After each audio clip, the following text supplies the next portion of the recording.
Hello, everybody, and welcome to the next final series here of Blue Otter League. I am Sharpie, joined here by Gitano. How are you feeling tonight, my friend? I'm doing great. How about yourself? You know, it's been a good day. It's been a good day. Finished up my shift of work, and now I'm ready to get into the real work, which is this best of five for the finals here tonight. Could not be more excited to see this matchup come down. Anything that you kind of scouting on? I said they've already jumped into the draft. Anything catching up your attention here right away?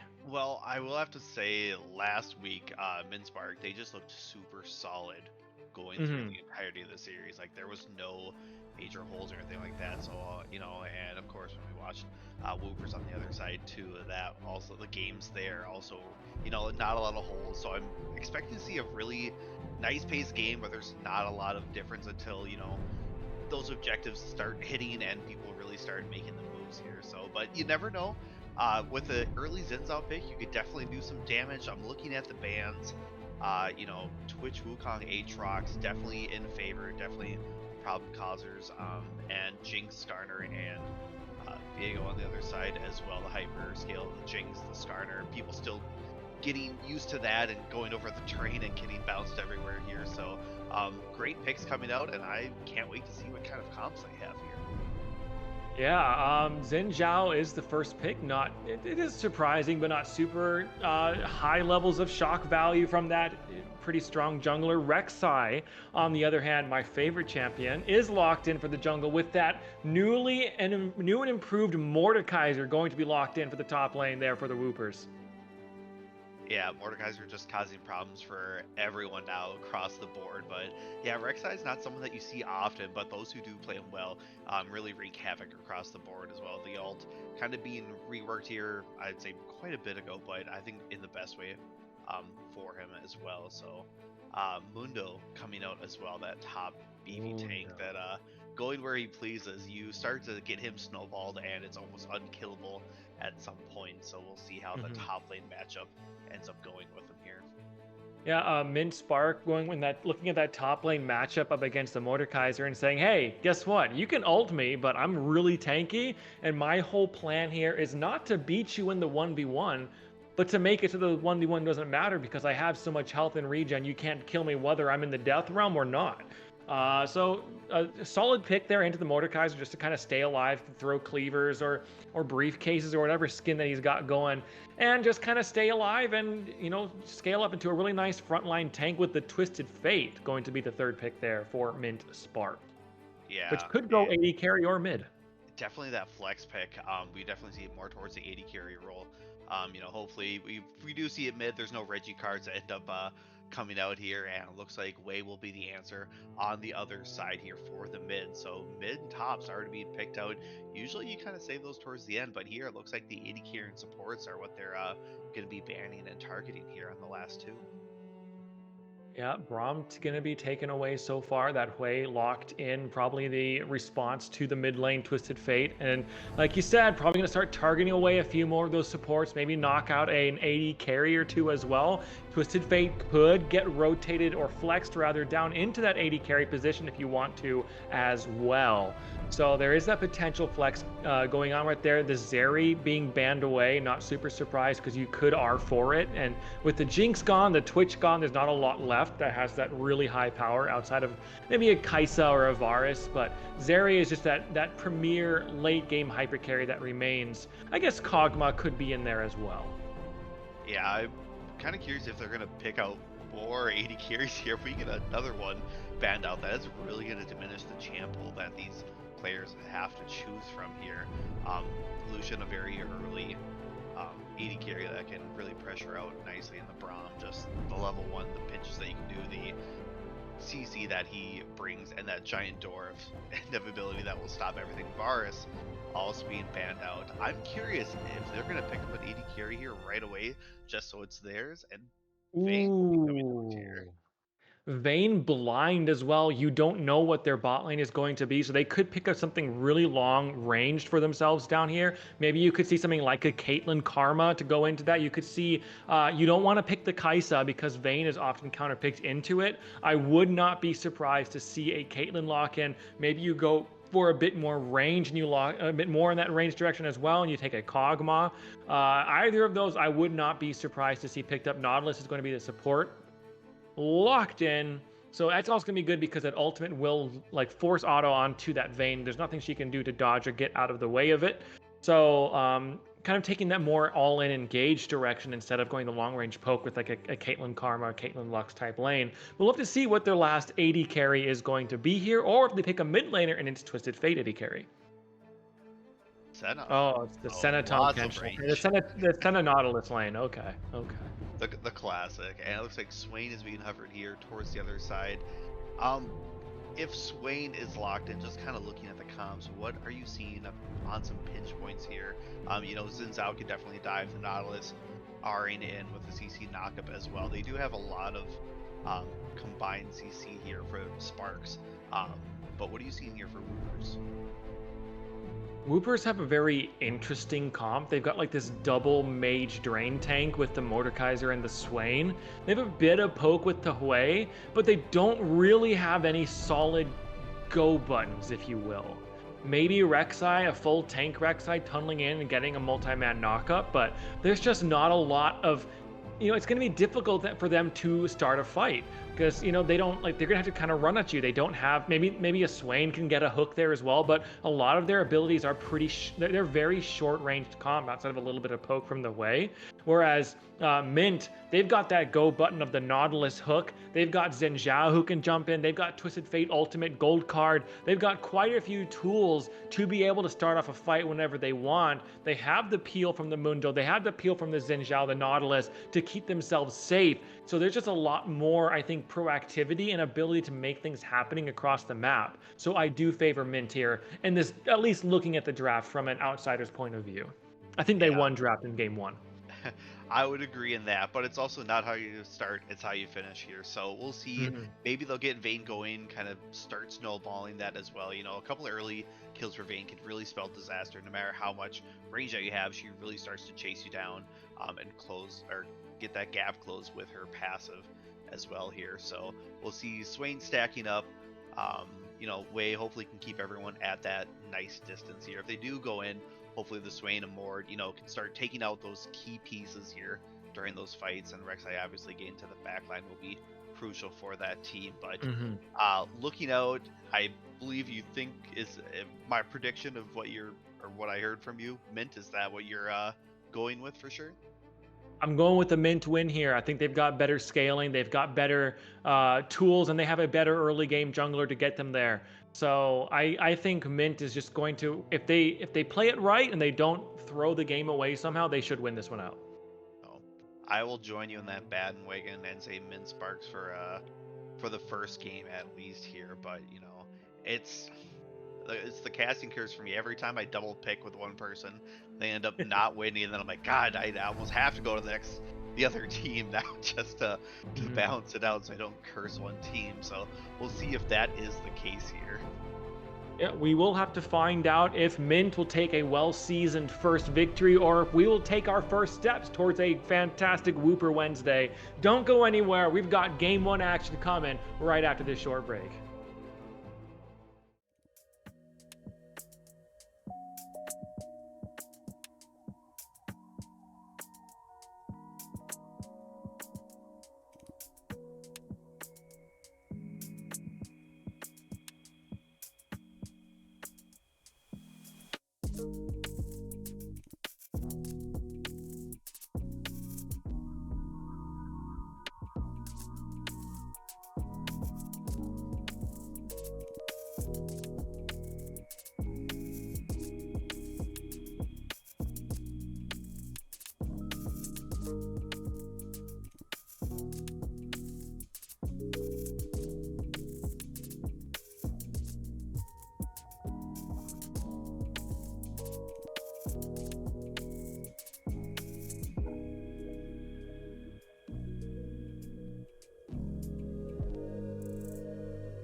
It's game one time, and we've got both teams invading each other on opposite sides of the map. So there's going to be absolutely no action here whatsoever.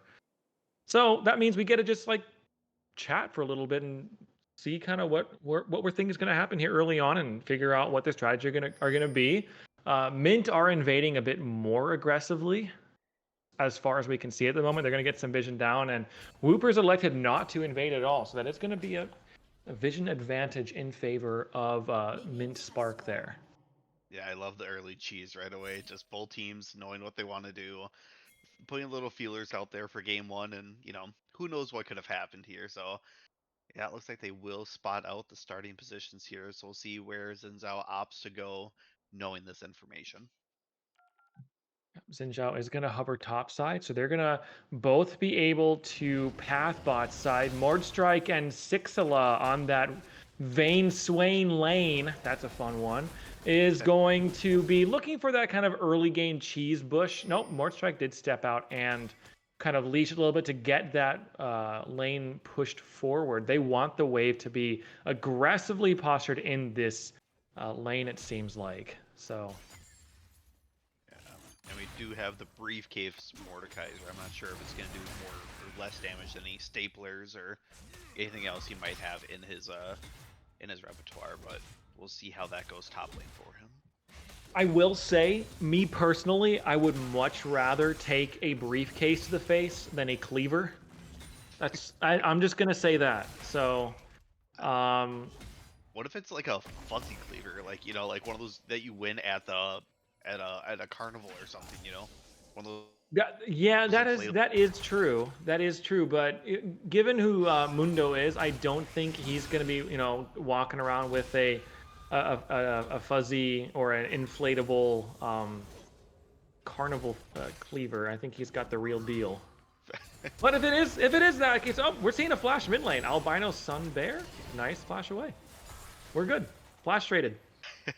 Rek'Sai using the tunnel to come over, almost pinched him up enough for that CC chain here. TF having to use flash to get out.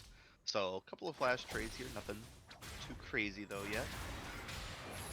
Swain pulling up the center here, closing that distance gap. No condemned by Vayne just yet either. Still on that level 2, just has those silver bolts and that tumble unlocked. No, I don't even know what the knockback is called. Just Senna picking up a couple more souls. But it was a nice little the condemn. Thank you. I'm just Rek'Sai's down here though. They better be careful. KTL.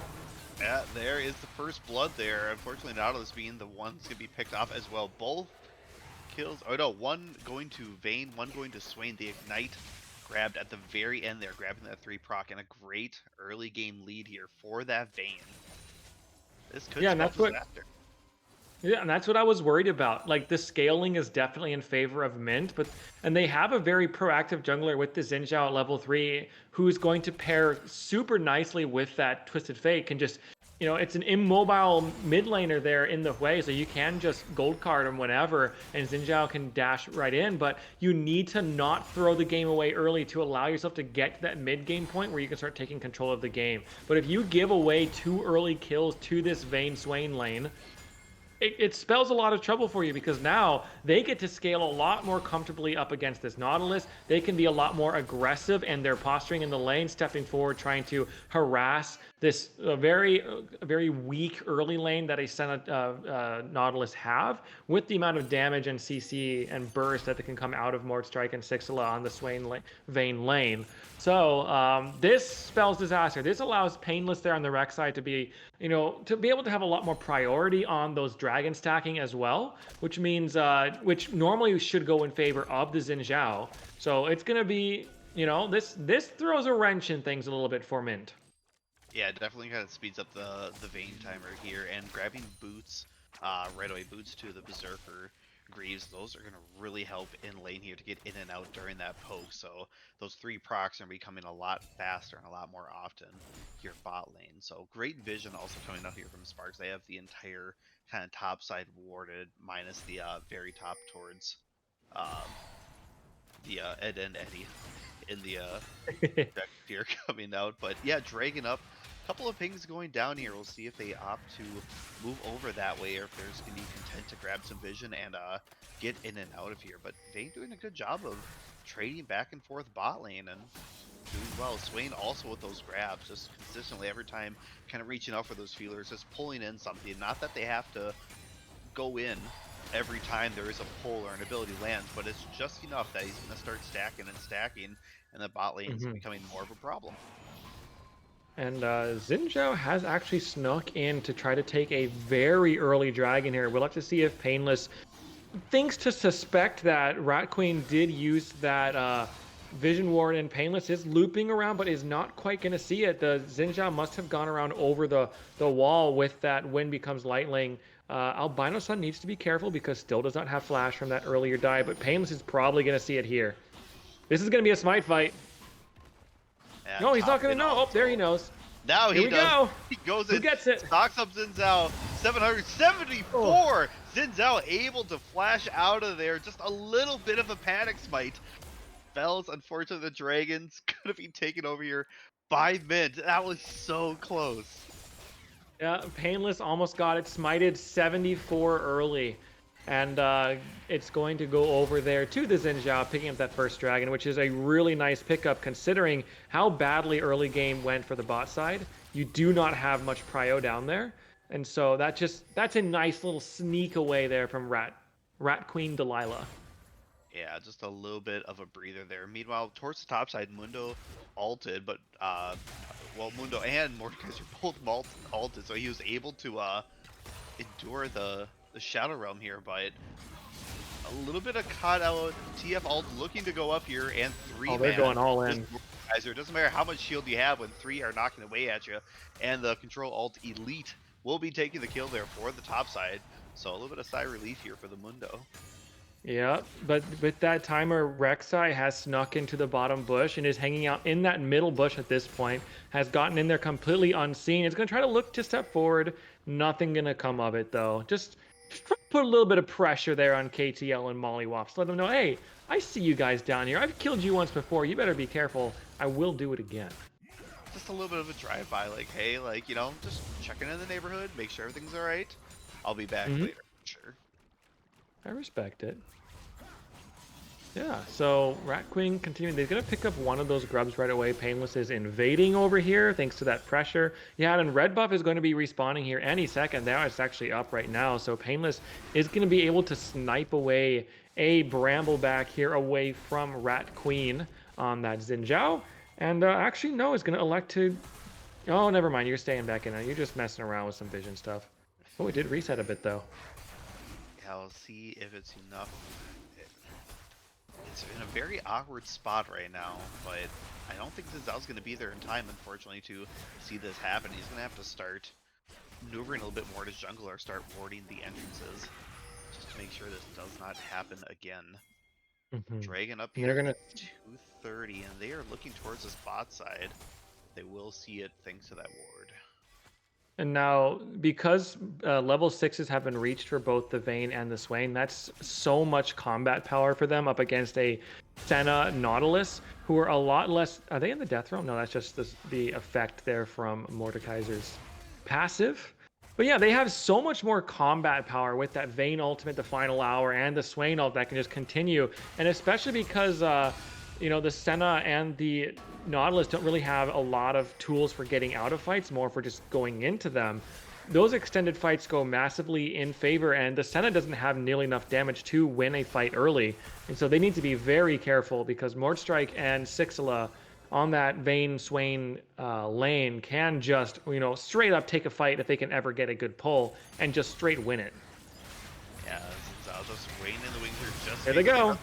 Swain popping ult, trying to survive a little bit. Vayne's popping forward, but Zinzao is able to help back that up. Swain probably going to be falling here shortly as well. Jungler Rek'Sai has come down to help, but TF is waiting in the wings, is spotted out by that Rek'Sai passive here, as Vayne is opting to get out. Wei also moving forward to help out, but I don't know if it's going to be in time. They're looking now at TF. Vayne going in and out here. Weaving does leave with just a little bit help. Swain also trying to slow them down here. Does get taken out by the TF and Rat Queen Delilah on Zinzao, able to pick up a kill, and now they are turning towards this mid lane. Mid lane's got to get out of there. Does flash over, but unfortunately the auto attack follows as well. Double kill for Zinzao. This was the early pressure that you wanted to see. Dragging up in 1 minute. I don't know if they're going to want to contest this. Yeah, they have more than enough time, I think, to reset and spend all that money they just got. Xin Zhao just got paid, by the way. But man, Albino Sunbear through. Oh, that's a whiff. Oh, that's a nice 3-man hook, though. Yeah, I don't know. They should just be recalling here because you need the tempo there for the dragon. Anyways, Twisted Fate threw a beautiful Q there through after flash stunning the Rek'Sai, and it landed onto Mordstrike and finished off the kill. So Twisted Fate got a nice little chunk of gold right there, and that was a huge swing. That's 4 kills that they picked up right there. That's almost like, I think, almost 2,000 gold as we see a fight here topside. Yeah, Mordekaiser taken to the Shadow Realm, and Mundo's trying to get out of here. Unfortunately, he's not going to have enough healing just yet to outwit that, and Mordekaiser's going to take an early lead and hopefully get a tower here. Not an entire tower, but maybe a plate for his actions here. Rek'Sai as well finishing out the Void Grubs. TF. Here we go. Bot lane. Vayne trying to get out of there, has to burn the cleanse. Does not have flash up from the last fight and has to run away as Swain does fall. Nautilus picking up the kill. 1, 1, and 2 there for him as they're looking towards this dragon. Yep, that's exactly what you want to be doing when you're Twisted Fate. You see the dragon is up, you see bot lane is pushing forward, Xin Zhao comes down because that's where the jungler wants to be anyways. You hit that R button on Twisted Fate, you show up behind their lane, you burn the cleanse there from the Vayne, pick up a kill into the support, and then you've got 4 people bot side right around that dragon to get that second Drake of the game, which will activate the Hex Gates. Meaning we have a Hextech Soul. Ignore the Cloud Dragon indicator there in the top of your screen. Riot is indeed a small indie company and does not know how to get those correct, but that's okay. We know what's going on. The Hex States are going to let us know that it is indeed a Hextech Rift for us and a Hextech Soul incoming that Mint will want to take for themselves in about 10 minutes. Yeah, I think, Riot might get some funding here. Just a couple of thousand might be able to help their small programmers fix these minor bugs. But that advantage that they carved off bot lane feels like it's no longer there at all. The Vayne Swain seems a lot less pertinent in this lane now that we have all this help. Zinzao coming down, TF repeat ganking, almost going to tower 2 towards them now and kind of pressuring them off here. Rek'Sai is trying to sneak back in, but that's a wave under tower. I think they did push it a bit too aggressively. That's going to allow Rek'Sai to get pretty far forward. Neither of them have flash, so Rek'Sai could just look to go straight in on this. Senna needs to be real careful. Yeah, they're escaping going to get out. Mid side, which is a great look for them. Unfortunately, just maybe giving away too early that they were there, letting something hit in order to initiate that. So good job by them kind of leading towards that mid side of the lane. Mordekaiser does have ultimate. Ratquing flash? Does end up going for the Mundo. Zinzao has to wait out here for that. There's not a lot of damage coming out. Unfortunately, he's going to come out of there. Alt there from Senna, almost able to take it at Rat Queen.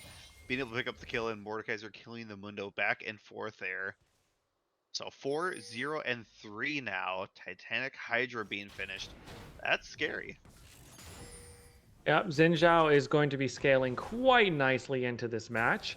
Mundo has picked up the first 2 stacks on that Heartsteel. Got 2 stacks in the same fight there, by the way, on that Heartsteel. That's how long the Mundo can stay alive standing next to a Mordekaiser. So that extra 50 health so far is going to be pretty nice, especially because it's only 14 minutes into the game. And now I'm expecting to see some more MR items, considering you have a triple MR team, which is really nice for the Mundo. Because you can go to that, what is it, the Spirit Visage? Just have extra MR and healing, which is going to go really nice for Control Alt Elite up there, and with that schnazzy pink suit there in the top lane. I mean, you got to dress to impress and for success, and I feel like he's doing that, you know, in high regards there. So I'm wondering, who's this Taylor? That fits very nicely. I don't think you can just stop by the Suits R Us and grab one of those. I'm thinking, can we get a zoom in on that? I'm seeing it's. I know that stitch work. That's Versace. That's 100% Versace. Good call there on the Mundo with the material. pink plaid Versace suit. I respect it. We know he dropped 6 bans for that, and he's calling his investors to see, can I pick up another suit in the afternoon after this game? Painless gonna dash away, and Control Alt Elite gonna get back under tower and get back to calling his investors and letting them know that this was not a personal buy. This was a business expense, because you do have to look good for those corporate meetings and whatnot. So the Versace, is it Versace? Yeah, Versace. I don't know. I don't buy. I can't afford that. Yeah, the Versace suit there for Control Alt Elite going to be working wonders up there. 125 CS, and scaling nicely, even though he did get dropped once or twice there topside. And that's why we have chat, to make sure that they are keeping us on, in line, and making sure we don't get out of hand here. So thank you for letting us know how it is. Maybe next year we could start looking at, you could be casting here with us, just in case we need pronunciations. We have that dictionary person to the side. Yeah, absolutely. Dragon to keep us in 20 seconds. Vision wards going out in that favored bush right around Scuttle. Already taken some vision laid down. This could be a tipping point here, depending on how this fight goes. If it's an even trade, no damage done. But if Xin Zhao really gets to the back line and starts wreaking some havoc here, especially with that Trailias being picked up by TF, just allowing the entire team to move forward at that instance that he does pop it here. So we'll see what ends up happening. I think what Mint should do here is they should just seed this first dragon. They don't need to contest for it. Their fights look a lot better when Twisted Fate can get a flank on someone in the side lane. They should just seed this dragon, say it's okay for you to get one, go get themselves a Rift Herald to Herald mid lane, which will free up that Twisted Fate to be able to roam quite a bit more. So yeah, I don't like them rotating over for this third dragon. Maybe if Woopers just do decide to seed it, they can just take it here. But I do not think that it will be the case. They're looking to step in and try to fight this. Yeah, Dragon's still at 8k here. And the fight's going on here. Swain, everyone popping all the Xin Zhao towards the bat line, kind of combating everyone out. Vayne being able to free fight towards the backside. Swain also is all just draining down here. 1 down, 2, and possibly more to come here. Dragon still attacking the backside. Control Alt Elite grabbing up the Mordekaiser, but they have to get away here. Senna's going to fall next, and TF unfortunately on the menu for tonight. Rek'Sai smiting down, and Wei picking up a quadra kill at the end of that fight. Yeah, and that's exactly why you don't want to be fighting here around 20 minutes. Sure, you do have a bit of a gold lead and whatnot, but it's just not like, it's not your time. This comp for the Wooper spikes so hard in the mid game with that Hui, with that support Swain, and with the Rek'Sai. There's no need for you to contest this. You're up 2 dragons. Go and take the Herald. Go and get some map control for yourself, and that will free up the subsequent dragons. You do scale better. And I just think that's a huge macro mistake. They give over 5 kills for basically nothing whatsoever.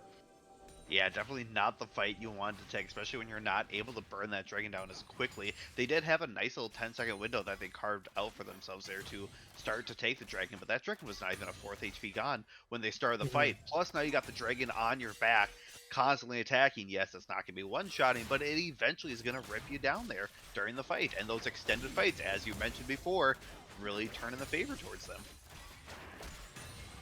Yeah, just not the fight you wanted to get. Twisted Fate build. Can we talk about that for a second?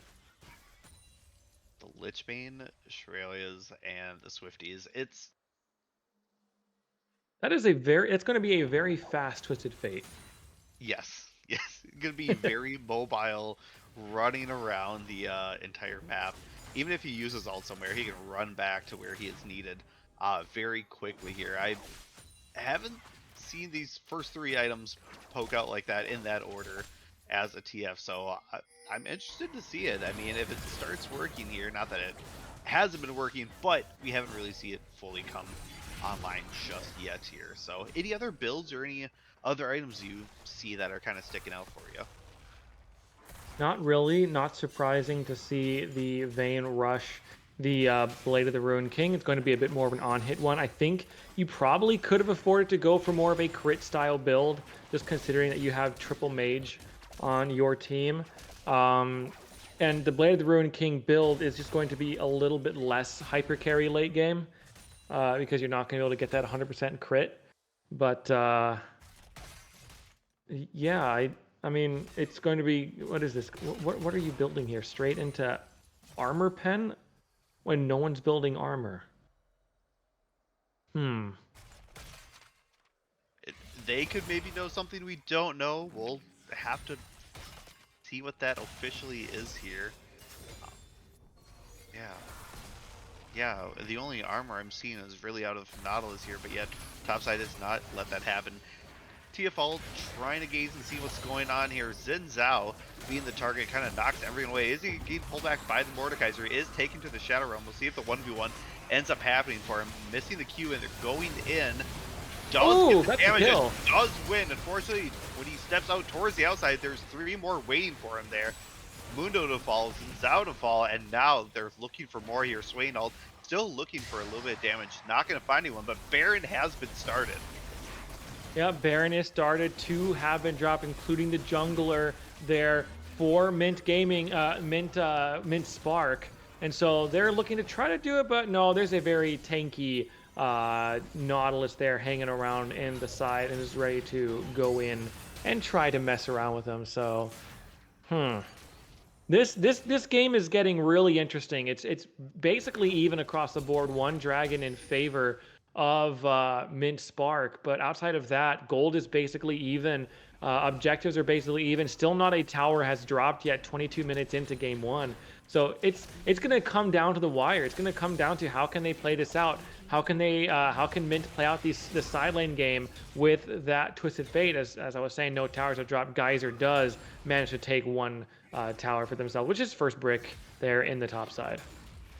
Yeah, first one going down here at the 22-minute mark. That's you don't really see that often. That is a little bit of a slow paced game, but then you also look at the kills, and there's been a lot already to be kind of shared around here across the map. So I think it's like you mentioned before, it's going to come to that mid to late game presence, that one fight that's going to be that do or die. But you know, Vayne's going to be hyper scaling up and really wreaking the havoc here. And these fights that we've been seeing, they've done a great job of that spacing, you know, kind of mix and matching where those prongs of attacks are being, and Vayne keeping safe and really positioning well towards that backside, just making sure she's, you know, kind of playing that front to back. Dragon spawning 30 seconds. Mundo did pick up that top tower, so they're back even on that front. Gold is evened up as well. So now we get to play the Dragon Dance again, and I'm assuming Mint is going to be a lot more careful going into this one, considering how badly the prior game went. A little bit of damage being chucked out there by this otherworldly strong Hui. You might see a catch mid lane. Yeah, looks like Nautilus being the target here. Just stepped up a little too much, not able to escape, and they'll be taking that for free. Not a quadra, but still picking up a key piece of their engage there. So Nautilus will not be able to join the fight. I think they just got to give this one away. Mundo is pushing top side, still getting a little bit Yeah, of Mundo's advantage still that going. way. Let's, you know, just there's no heroes to be had here. No need to look over there and see what's going on. Mordekaiser is up there. I think they popped the Death Realm too. Yeah, they're all chilling Yeah. in there. Shadow Realm in there does pop the ult. We'll see if he ends up living here through it. Does have the Spear of Visage. Is going to get out of there, hucking those briefcases. And thanks for playing. Maybe try it next time again, he says. He goes, yeah, I can't stick around. I got this. I got to pick up my new order from Burberry.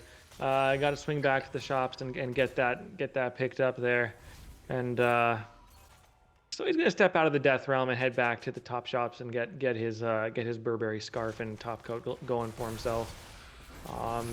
Bot lane, another tower did drop for Hui. Twisted Fate is going to try to push that back in and maybe respond to it, but Hui is quickly running back. Bot side, nice little set of gold there that the Mundo did collect in that push, though. Bot side is now, we can see Mundo is going to start looking towards a bit more of that split push build, going for what is going to be the Titanic Hydra there, top side. Yeah, that is going to be hurting with the Heartsteel stacking on top of that too, and he's going to be a force to be reckoned with. Gold, merely 500 apart now, back to even, as we saw a little bit of swing when that first tower hit, but now they swung back because of that Mundo push here. So, do you think we're going to see another fights without Dragon being up, or maybe Baron being contested, or are they just going to be happy to kind of let everyone farm up and wait for next objective? I'm thinking we're not going to see any fights. If anything, we might see a pick, like if they can get a Twisted Fate out of a side lane, get him back mid lane, and then use that ultimate to jump to a side lane. But outside of that, I don't expect any sort of real, brawls being thrown down. They're going to be content to just kind of sit back and let each other catch their waves, and maybe throw a couple Swain abilities out to try to do something. But no one's going to do anything too seriously here. Sunfire took that caddy minion away from Mollywops, so whoopsie daisies there. Control Ult Elite is going to try to walk forward and finish off this tower, though, and see if they can do it. Yeah, and Lord Dominic's being finished here by that Vayne, so a lot of tank shred going with that. Yes, there is the armor pen part of it, as well as if Mundo ends up picking up that, but Mundo not really caring what's going on, and TT behind here didn't hit the tower, even though he did have the stacks there to really finish it off. And unfortunately, he's going to be paying the overtime price there, as Rek'Sai does pick up the kill. ATL did manage to get out after being Death Realm, so Geyser's going to drop here most likely. Yeah. Yep, there it goes. Lila picking that up there, and now is it a 4-man towards the top side? We'll see if they end up rotating, or if they just simply keep pushing this and get a little bit more pressure out as that wave. Looks like they are opting to back here as Vayne, Swain, and company. Rek'Sai is towards the mid lane. I think they probably could have taken that if they really tried here. TF ult going down. We'll see if he ends up going towards the backside. Nautilus ult hitting the Vayne, having to go away there, using up the flash, still having the cleanse in the back pocket just in case. Oh, they caught him. Din Zhao getting caught out though. Shutdown going over to the TF. Swain stacking the ults, unfortunately not tanky enough to take on 3 or even 4 members of the team, and that is going to be a Baron look here as 2 are down. This could be good for Mint. Yeah, Painless is still alive, but the Hui has like basically all of your gold, and so with Hui down for the 20 seconds and no Swain alive either, as long as you can keep Painless out, you should be just fine. And Albino should be able to try to look over the wall and get a gold card to just keep Painless away from Smite staying this away. We'll have to see if Rat Queen has secured one dragon before. Will they get it here? Yep, it is going to be secured. Painless did not look for it, and here's the fight. Yeah, going to the Spirit Realm here. It's going to be the 1v1, I believe, with the Nautilus. Nautilus flashing over, might survive here. Unfortunately, does not, but comes out and automatically is taken down. Vayne and Rek'Sai towards the backside. Trail is being popped. They are looking for it here as Delilah is the next target. Senna Who's this picking up that wrapping kill. around? There's a TP towards the backside here. Swain trying to cause some disruptions here as Wei and Swain trying to get a couple of kills. Mundo running over there, hitting with the So stack much card steal. damage. Whopping Sins out, does end up getting the kill there, looking for another one. But And look Senna at taking Control down Alt Delete and an over there ace. on the Mundo. Oh, Just he is living 300 health. I mean, that's all he needs. He just doesn't have to hit the zero. His bank account can go super low, but it just can't hit zero at this point. You know what won that fight there? Dr. Mundo with the Titanic Hydra auto attack reset got to come in there and get like a triple auto attack in a row because I think his W is also an auto attack reset. So you get to stack like triple auto attacks in a row that are empowered by Titanic Hydra onto that way and just absolutely obliterate his health bar. And that allows him to get out with just that couple hundred health left. And now this game has swung 6,000 gold in favor of Mint Spark. Dragon was taken as well just now, so they're up to Soul Point with that Hex Tech Soul, and this is looking real comfortable again for Mint Spark here. As I want to get a quick stack check there for Senna as well to see where she's sitting at. She's closing in on 100 souls there. You can see in the bottom of your screen, currently sitting at 96. So 4 souls away from getting even more ranged. And when we talk to pros about this, 120, 140 is usually when you really start hitting that GG. It's unplayable point to try to beat a Senna who's that far ahead. Is now going to reach that 100 souls mark. So congratulations for picking up a little bit extra range. Rek'Sai here off on the wing, trying to find something, but a 1-3-1 coming out here from Mint and wearing that Baron. They're going to be really pressuring the towers here. Towards the top side, Mundo drawing 2 in. Shadow Death Realm here for Mordekaiser, but I don't think Mundo's all that worried as there is a lot of damage coming out here. Swain also being up there. Now Vayne ended up joining the fight. Meanwhile, TF towards the bot side still taking that. Mundo might fall here, but they are countering with the push here mid. That tower is going down very fast, and it should be gone here. Requiem Delilah picking up the kill here on the Mordekaiser, and they're going to be looking for the inhib. TF as well towards the bot side, still pushing. Wei going back and forth, trying to figure out what exactly should be the choice here, as Senna will be taking out this first middle inhib, and they could just be rotating towards right side. TF also joining here for that inhib. Gold card coming down. This could spell it. Wei getting hooked here by the Nautilus. This is now picking up another kill here. The tankiness of him is doing work. Couple of kills being traded back. Vayne picking up a double first end, now Nautilus. And I think that should be it. They're going to try to chase it out, but it's not going to, you're going to be a little bit too slow, and Painless kind of knows that. But you could see what happens there when you overcommit onto a Mundo who is just absolutely wildly tanky. It's like you wasted so much time up there. You burned Mordekaiser ult, you burned Vayne, I think popped the final hour there as well for that.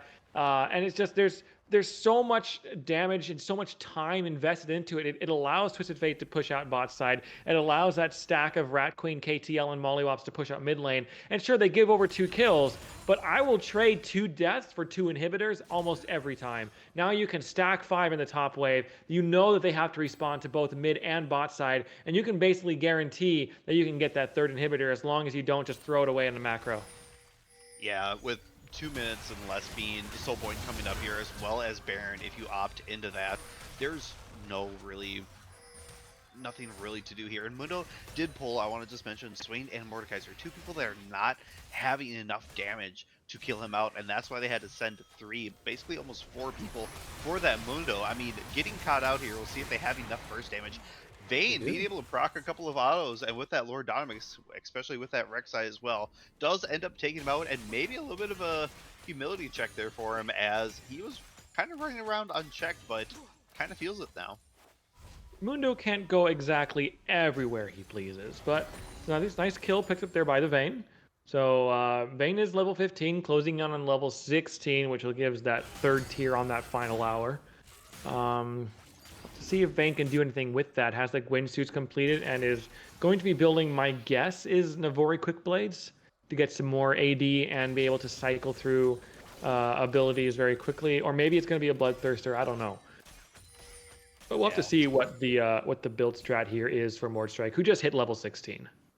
So we'll see what objective they are going to be going for here. There's about a 14-second difference between the two objectives here, but it looks like mid lane will be it here as Shiralia is popped. TF card coming down for the Swain. Mordekaiser looking here for the 1v1. Towards the outside. Vayne getting shut down by the Nautilus, and unfortunately no kills is going to happen in the Death Realm here as Xin Zhao is going to be... Nope. Senna picking up that kill. Swain trying to get out here, trying to stall for a little bit of time, is going to be falling here for the double kill on the Senna. Senna having those stacks and range just a little too much as they are pushing mid. Nothing to really stop them here. Vision Ward going down. All 5 are still up with the super minions crashing into this. Something major is going to have to happen if they want to come back here. But Mundo striking away at both these towers champions alike here. Rek'Sai trying to do something, unfortunately not going to find anything as Xin picks up that kill and the tower. And first game to mint. First game to mint. Vayne got a little bit too hypey there in that last fight. Tumbled way too far forward trying to hit the back line, but you're a Vayne. You need to be spending your time playing front to back, playing behind your Swain, playing behind, that poke barrage that Hui can put out, and your Mordekaiser. You misplayed that fight there a little bit, and there goes all your damage for the late game team fights, and that allows Mint to just roll over the rest of that fight there moving forward. They kill him off one by one, kill off the last 2 Nexus towers, kill off the Nexus, and now here they are sitting nice at 1-0 in the series for finals. Yeah, Vayne unfortunately just stepping up the wrong point, and good job by Nautilus knowing that, being able to pick them out, and it was a great game all the way up to that about, I'd say 30-minute mark. It was kind of swinging back and forth. Baron fight really took a hard turn when they had that, and then all of a sudden it just snowballed, double inhib going down, sending 3 to 4 people topside for that Mundo that was causing all the problems. And Mordekaiser being able to shatter him quite a bit with a lot of people, but unfortunately not really finding any success as, Xin Zhao was a target. We saw Nada, we saw Dr. Mundo, unfortunately not grabbing to the Senna because of the range and really keeping at that safe distance, as well as TF. So Mordekaiser unfortunately not be able to take out the key pieces. Spelled a little bit disaster for him. Yeah, and just shout out to Xin Zhao as well, with just that early game painless giving over 2 kills bot side to Mordstrike and Sixila, and Xin Zhao was just able to play the map very nicely and be able to play like sneaking that dragon away and winning the smite fight, and just taking objective after objective, taking fight after fight, pick after pick, snowballing up to a 10-3 and 10 scoreline. 6.7 on the KDA. Twisted Fate as well, a very nice 19 KDA there for Albino Sunbear. We may not want to see that again. You might want to ban that away if you're the Woopers, because those early mid-game ultimates to secure some of those early objectives and to secure some early gold were very good to keep Mordstrike and Sixila from snowballing that game even further. Yeah, a little uneven footing there in the beginning, but they surely found it here through the mid and late game. We'll see what kind of adjustments they end up making here. We're going to take a short break, and we'll be back into game 2 right after this.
We're back for game two.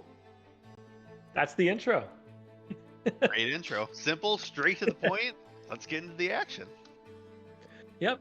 After a very contested game one that ultimately went in favor of Mint Spark, we're right into the draft for game two, and we'll have to see if anything switches up. They have switched sides, so that's the one change that we see so far.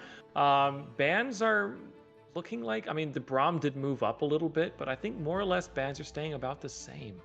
Yeah, there aren't any changes from the first one here as I'm looking at it. There's maybe a couple of 80. As soon as I opened up my mouth there, something ended up happening. Twitch banned right off the board here. So yeah, Braum being picked out. No TF being banned away. Do you think that's something that they should have looked at? I would not be surprised to see Mint Spark R3 it here for themselves, or maybe even R1, R2. Wukong is the hover, which is kind of odd, and they're going to pick it up, which means Mint can pick up Xin Zhao yet again, and I would not be surprised to see that get locked in because it worked out so well for them in the last game. Yeah, Wukong was banned out in the first round, the last game here, so they did end up picking it. And not R3, but R2ing. TF making a return here for game two. We'll see if it's in the hands of the mid again, or if they're going to opt in towards bot lane. Now, if this is me and I'm on the Woopers, I'm looking at this Twisted Fate mid lane, and you know what I'm thinking to myself? This is a great angle for full lethality Hail of Blades Rek'Sai mid. Lock it in. I was going to go a little bit direction and go Kassadin. He starts channeling, you Q, and you silence that man as soon as he's trying to do it. And that would be great. But fortunately, I don't see many Kassadin players, and it makes me sad. But I do like seeing other champions as well. You know, try not to be biased to just one champion. Mordekaiser being picked up as well here. And Irelia, do you think that's Irelia mid, possibly? I think if they do lock this in, it will be the Irelia mid, which is pretty strong up against the Twisted Fate, just because you can get all up in his face with that once you get those stacks onto your passive for the Q, and just whomp him to death with those auto attacks. And it is going to be Irelia mid. This is going to be exciting to watch. Is top lane going to be a throwback again with the Mordekaiser Mundo? Yep, it will be. If it's not broke, don't fix it. So we're good to go. Mundo, we'll see if he's sporting the same I'm not even going to attempt to pronounce it, because what's going to end up happening, I'm going to get about 50 people in chat going, don't ever let that man state that again. So Mundo sporting a nice coat, as well as having that telephone and briefcase here, but a little bit of range issue coming out here from Woopers. How do they start to pick that with the 4 and 5 and hopefully get something together here that's cohesive? They did look it up, and it is pronounced... we got to find it here. It's Versace. So it is Versace. But we'll have to see if they switch it up for a different coat. You know, there's a bunch of different options you could go with. You know, it could be an Armani suit. You know, it could be, what else could it be? It could be a Dior suit. You never know what he's going to pull up with. He goes and wears what he really pleases. So we'll see what Mundo is trying to fashion today here. But Zuri being banned out, Ashe as well, another 80 carry. So that's 4 80 carry bans here from this Mint Spark team. They are really kind of targeting, one specific lane here in the draft. Yeah, they are definitely thinking of a specific 80 carry they want by banning away Ashe. I'm wondering if it is going to be the Kai'Sa. They might look for that here, just because Kai'Sa can follow up with the Twisted Fate so well. Maybe it's the Varus, which is now available. We'll have to see what the pick is here. I am expecting to see the 80 carry locked in first to give R5 counter pick to the support. But you never know. They could just slam the Rakan. So maybe they're looking for a Xayah Rakan angle. Yeah, it could be the Liver's Krill in the bot lane here. That'd be great for the peel that's coming out from the Woopers here. I mean, you got a lot of dive bombs going on with Aurelia Wukong. Now the Vayne as well. Lulu looking to be paired with the Vayne. Being able to polymorph, speed up, and kind of keeping the Vayne alive. Draven, though. Sorry, not Draven. Draven being hovered. I really hope this is a lock-in. I want to see this get locked in. Come on, do it. Please, I want to hear the cha-ching of you cashing in on kills. Don't lock in Draven. Lock in Draven. Oh, we did get it. Nah. They teased Ah, us. that's Why would they unfortunate. do this to us? I feel sad. I'm just gonna turn off my camera and cry. All right, we've Yeah. got Zaya Rakan bot lane. Could have been a lot better. Could have been Draven. I don't see why not. I think this was a mistake. They're gonna have to redraft, or it is a correction. We're gonna head in the game, and we will see Draven. Hopefully, Big Head Draven, the novelty bobblehead. Draven. Why Yeah, play Draven when you can play Draven? I You feel know? like that's the answer. They need to bring that back for April Fools, or they should have this year. Just everyone is Draven. I loved that. I loved it so much. All right, but you know what else I love? I love getting into game two. Let's go on our quick little break for the pause so that we can get some water, run to the bathroom, whatever else you need to do, and we'll be right back in for some game two action between Mint and the Woopers right after this short break. Don't go anywhere, people.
Oh, baby, it's game 2. Welcome back. And this time, instead of invading S5 on opposite side of the map, we're going to Oh see a brawl no. right here. You ready to cast a 5v5 at level 1? Here we go! Level 1, here we go. 4-man knockup finding so many at first blood going over to Woo! Zaya. That could have been Draven. You could have had a insta just cash in right there. Bought a BF sword, probably a straight IE if you would have picked the Draven. I'm still Yeah, upset. that was a really nice Rakan W there from Mollywops. Like you said, knocking up 4. And that puts Mint really comfortably, like level 1. You go into the laning phase with an extra longsword on your Zaya. That's going to feel good. That's going to Yeah, feel really good.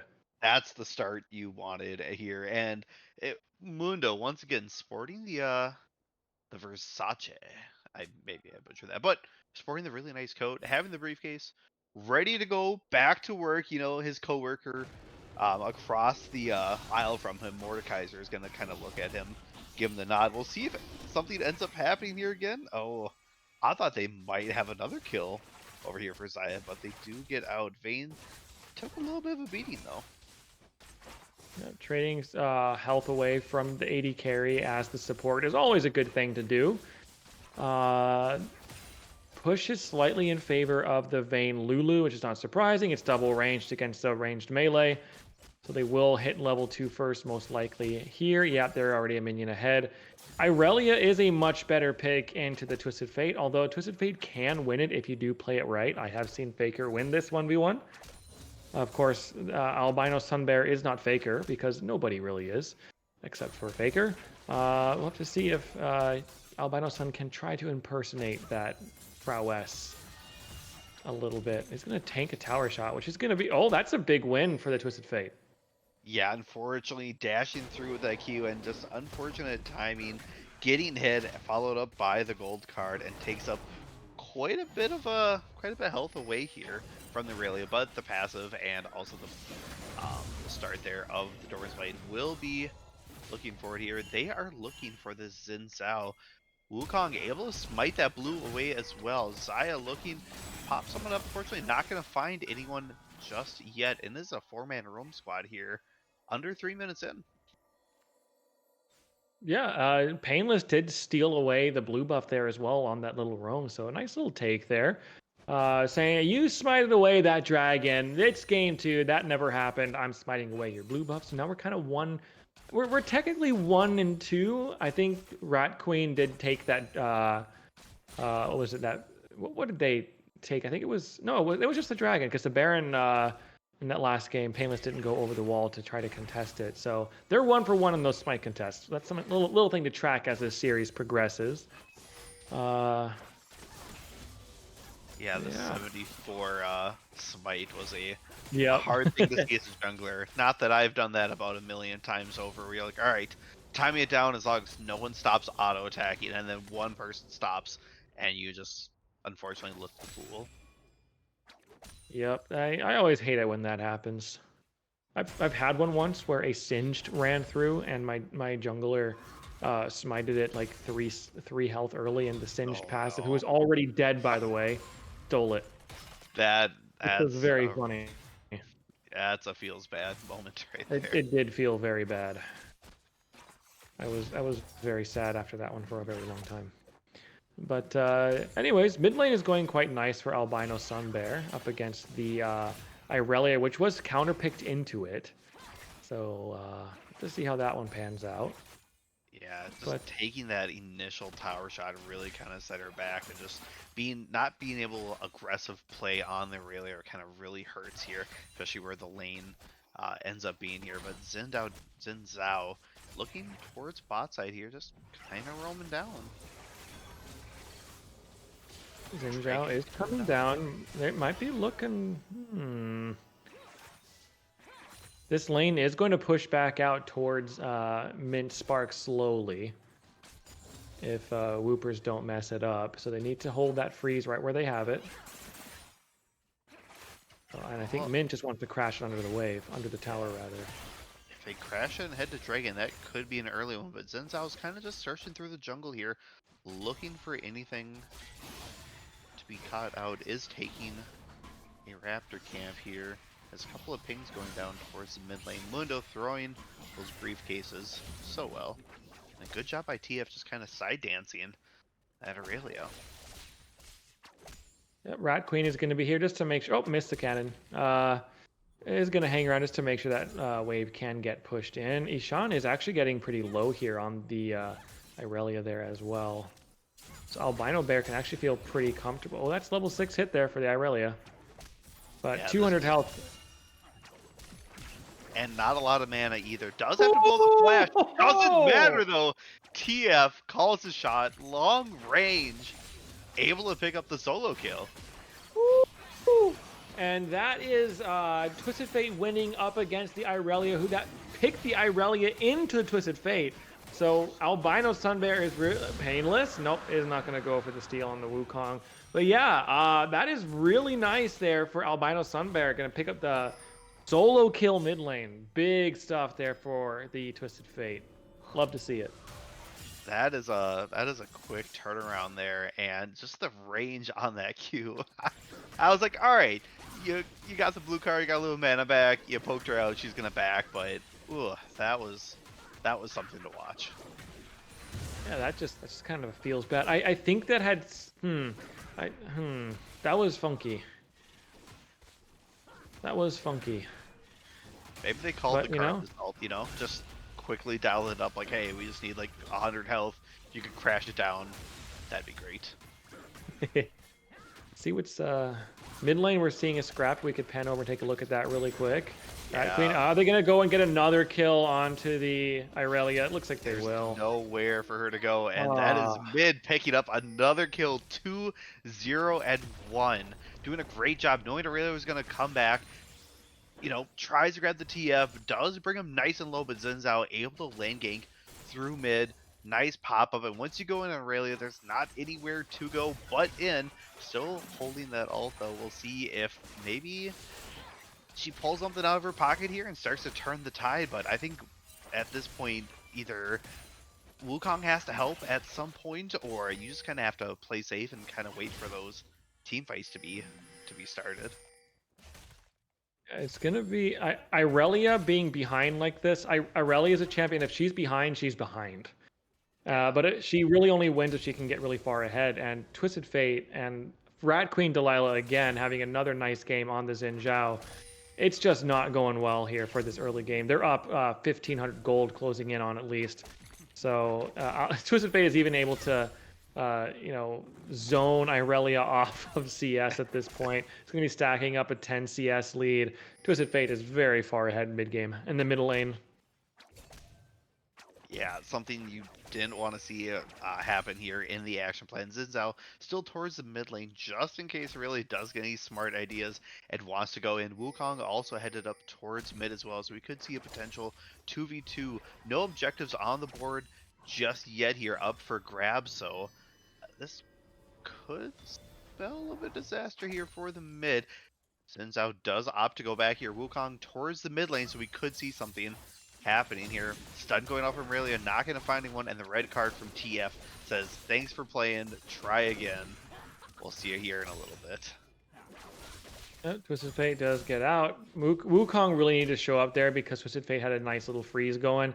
So you needed to get Irelia out of that freeze. So it's well played to make sure that that can happen there. A good little use of that roam there for Painless. It had to be done there. So that wasn't a gank for kills. That was a gank to break the freeze, and it's that's what you got. So you got what you came for. Meanwhile, Mundo just having fun this game. He just really wants ruby crystals. You know, who doesn't want 3 ruby crystals? I don't even have 1 ruby crystal. Listen, he's got the Versace suit on, he's got the Burberry tie, he's got his Dior t-shirt, and he's wearing his Louboutins on his feet. Why not pick up some rubies as well to slap on some rings on your fingers? That's what the lifestyle is about. You know, it's the lifestyle. That's what Tom Brady would do. Tom Brady would have, like 7 of those rings, on his hand. Not that you only want 3 rings or something. Can we get a zoom in on Mundo there really quick? I need to see, are those red bottoms? You need to move, buddy. It does not look like they are. Never mind. They're not Louboutins. I was wrong. They're not red bottoms, but he still dripped out with those those dark brown loafers with the suit. So picking up the ruby crystals, it's just on form. It's on brand here for him as It's fashion, uh, you know. And no one knows exactly. fashion more like Mundo. I agree. I agree. Shirley's being finished out by the TF here, as well as the Swifty Boots. I can't imagine we're not going to see the Lich Bane right away as well for the next pick or two, possibly. TF still holding that alt, able to go wherever he pleases as well, taking a chapter out of the Mundo book here. Dragon coming up in 15 seconds. We'll see if they opt to fight that, as Xin Zhao is over to the side 2v2. here. TF being able to pick up. Ooh, Rakan almost grabs him. Does zoom back in and does pick up Xin Zhao. Trying to grab the kill here as a couple of tower shots being tanked, but not enough for the kill. Ooh, the auto TF attack from the minion.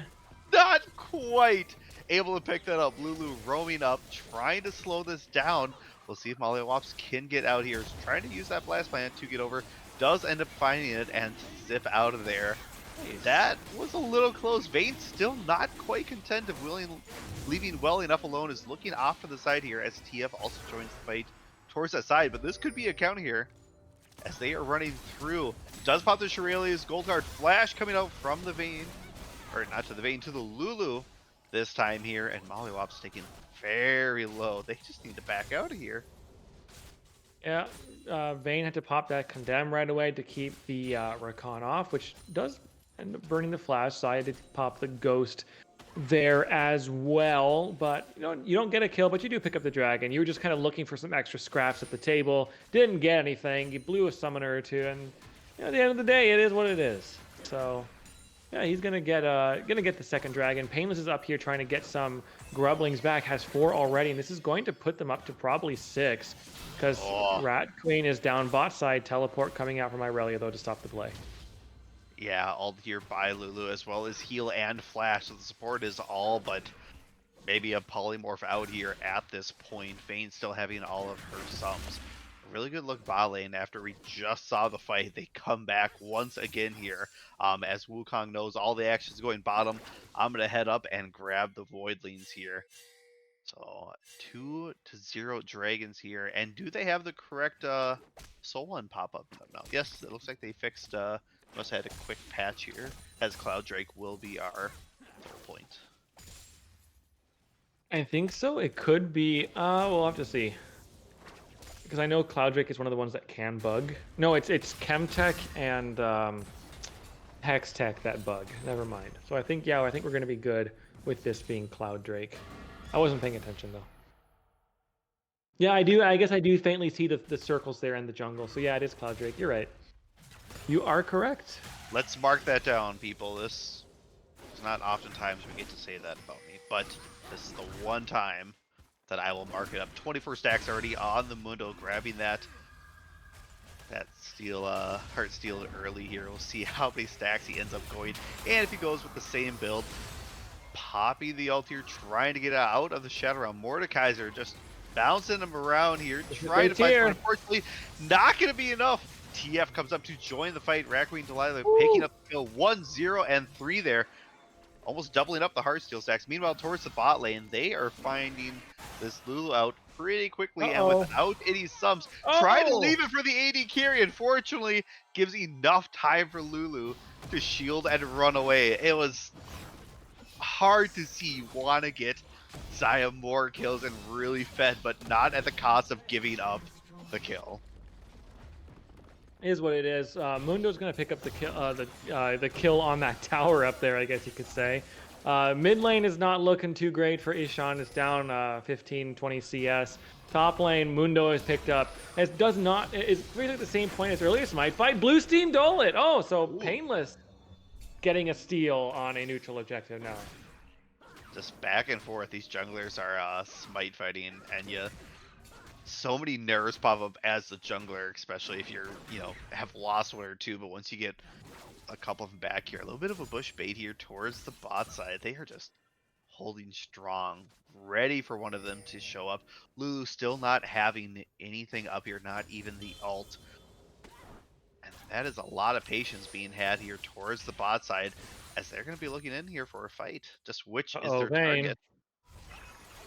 Vayne Vayne is tell. trying Oh back, no. unfortunately, finding out the hard way that you must be checking those bushes. They've been down there quite a bit. Trailers being popped as well. TF down there, Sinsao. Great roam squad. Every time we see one or two, there's a couple more ready to go there. So no need for a TF ult. I can just run down there, quickity split. I like this Shirelia's build for Twisted Fate the more and more I see it. Just how it worked out in that interaction. Popping it to get the extra movement speed for the pick. And gets the kill there onto the Lulu. She doesn't have time to run away because Twisted Fate is basically Usain Bolt in this game. Just moving real quick. Has the, whatever that blue Aether Wisp or whatever it's called, which gives even more movement speed. Has the Swifty boost for even more movement speed. It's a very fast Twisted Fate here in this game. And just like last game. It's like Barry Allen. It's the Flash. He just can't be stopped. There you go. Yeah, this is the Flash build. The Flash. They definitely need to coin that and hopefully take it to LCS here. We're gonna see it next week for sure. This is the Barry Allen Twisted Fate build. The I'd love to see it. That would be something here. Looks like Dragon Fight will be happening here unless they opt to give it away. It looks like there's no one else moving their TF towards the side, grabbing that gold card just in case someone does get any smart ideas there, but there will be no contest on the dragon going over. 3 dragons to 0. Soul point coming up here at like 22 minutes. That is an early take for dragons here. Yeah, the soul point for 22 minutes is incredibly early, which is going to feel really good for Mint Spark. They have so much. They have like 20 minutes of time now that they can stall if they need to, because you're on a quadruple soul point. At this, you can give 3 dragons away to the Woopers and still be on soul point.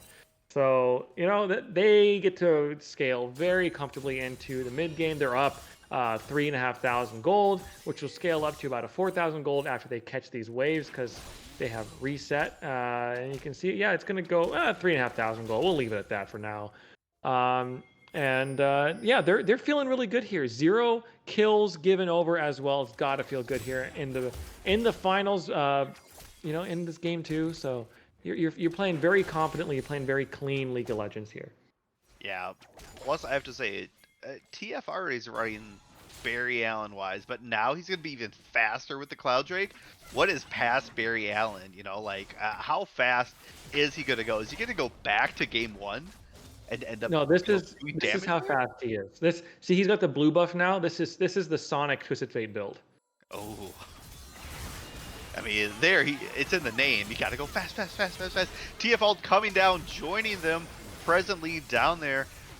Unfortunately, really not being able to find anything with the kill being taken over to the Xayah. Mordekaiser also joining them with the Mundo, throwing out those briefcases. TF doing a good job of weaving in and out, just picking those up. A little bit of back animations here. Maybe might be a 3-man back there. Mundo and Mordekaiser doing a great job of TPing and doing the lane swap all at once. Yeah, swapping themselves down to bot side. Irelia, you know, picked up that Blade of the Ruined King and said, hey, maybe I can look for some kills to get some gold for myself. But they peel away from it brilliantly, and Irelia does not get a kill. And Mint have yet to give over a kill still. So we're 19 minutes in, and deathless across the board for Mint Spark is definitely what you want to see if you are a fan of our resident herbal team. With the Mints over there. Feeling really good in game 2. Yeah, if you pick them for your fantasy team, you're on cloud 9 right now. Like, that's an automatic W. Oh yeah, but if you're a Wooper fan, this is putting a severe damper, so far at least, in your hopes of having a really nice Wooper Wednesday. Because, you know, you're down 1-0 in the series already, and here in game 2, it's a 5,000 gold deficit at this point, and you need some big plays out of probably out of Mordstrike at this point. You really want to see Mordstrike and Irelia pop off, get some really nice Qs and a really big team fight to try to crawl back into this game. So big weight on Mordstrike's shoulders. I think this game is going to be a lot easier But because like the range is a little bit shorter, especially from like you don't have a Zaya Nautilus to deal with. I mean, a Senna Nautilus to deal with. But good luck. Good luck to the Vayne. Yeah, Mordekaiser are being taken to the Shadow Realm here. I I don't know if he can take them. There's just not enough across the board. Mundo really Oh, the side taking out steps. everything. Does pull out the Ghost. Sporting that briefcase, still healing up throughout the entirety of it. 197 now for the Heartsteel stacks, and still chasing down Mordekaiser. He's super low, maybe, maybe a little too much. He knows this is not going to help, but unfortunately, not there in time. Raccoon picking up the kill there, but now, does he do they report him for feeding? Is that what they do here? He's got all of the team's kills. Do they know that this drag? Yeah, there's the ultimate. They are They're gonna now. know. Not quickly. The rest of the team is on the way. Down just about half here, giving them time to rotate. TF on the side, trying to get a little bit of damage down. Final hour popped by the Vayne, trying to get the TF. Does end up grabbing a couple of strikes here. That's going to take away from the Baron. Baron being counterattacked now. Oh no! They're going to give that one away. Aurelia doing a great job with the ult. Knocking up a few. Wukong picking up the double here. Aurelia. Oh. Oh. Queen I really got the fight. Run out of there, but a great ult by Aurelia, keeping everyone nice and tucked and neat in there.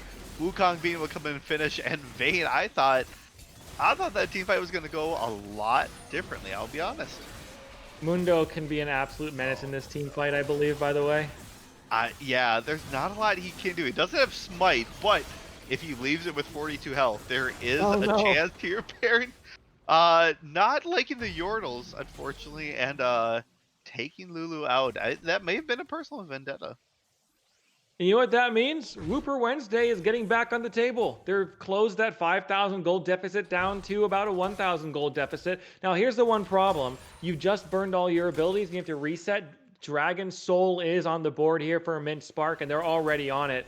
And Mordekaiser is top saying Wukong is still in the base. So that's going to mean Cloud Soul is going to go over to Mint Spark without anything that the Woopers can do about it. Still, you did take the fight, you did take the Baron for yourselves, but that Dragon Soul gives quite a few stats over, which is going to be really nice for Mundo when he pops that ultimate, and really nice for the Twisted Fate as well when he pops that ultimate there as well. So it's going to be, and you know, Rakan's going to love it as well. So there's quite a few champions that like having that extra movement speed from the Cloud Soul for Mint Spark. Yeah, you got Baron, but we'll see exactly what you end up doing with it. If you actually can push against this sold out team here with the Dragon, there's just so many abilities that can just rotate super quickly. You know, you still have the TFL, you got the TP from Mundo, and mid just in case he is not in range for whatever reason on the ultimate being able to. But Mundo being getting a little bit of looks here as Wukong, Mordekaiser, and Aurelia towards that bot side. And Mundo's been feeling pretty good. Yes, he went down earlier, but we'll see if he ends up fighting off a little bit more than he can chew. The immunity from the passive there happening there. Aurelia bursting out. The ultimate does get the disengage, I believe. Mundo trying to stack up a little bit with that Heartsteel, gain a little bit of health back here, running back and forth. Does get deleted here from Aurelia, and they are pushing with more Baron up minions here, including the cannon.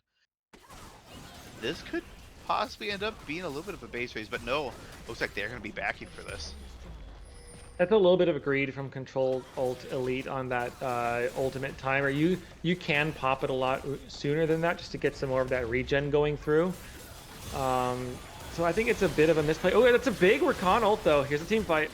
Yeah, the Cloud Dragon really coming in handy here. Flash having to have happen from the Wukong, unfortunately, does get caught up with everything.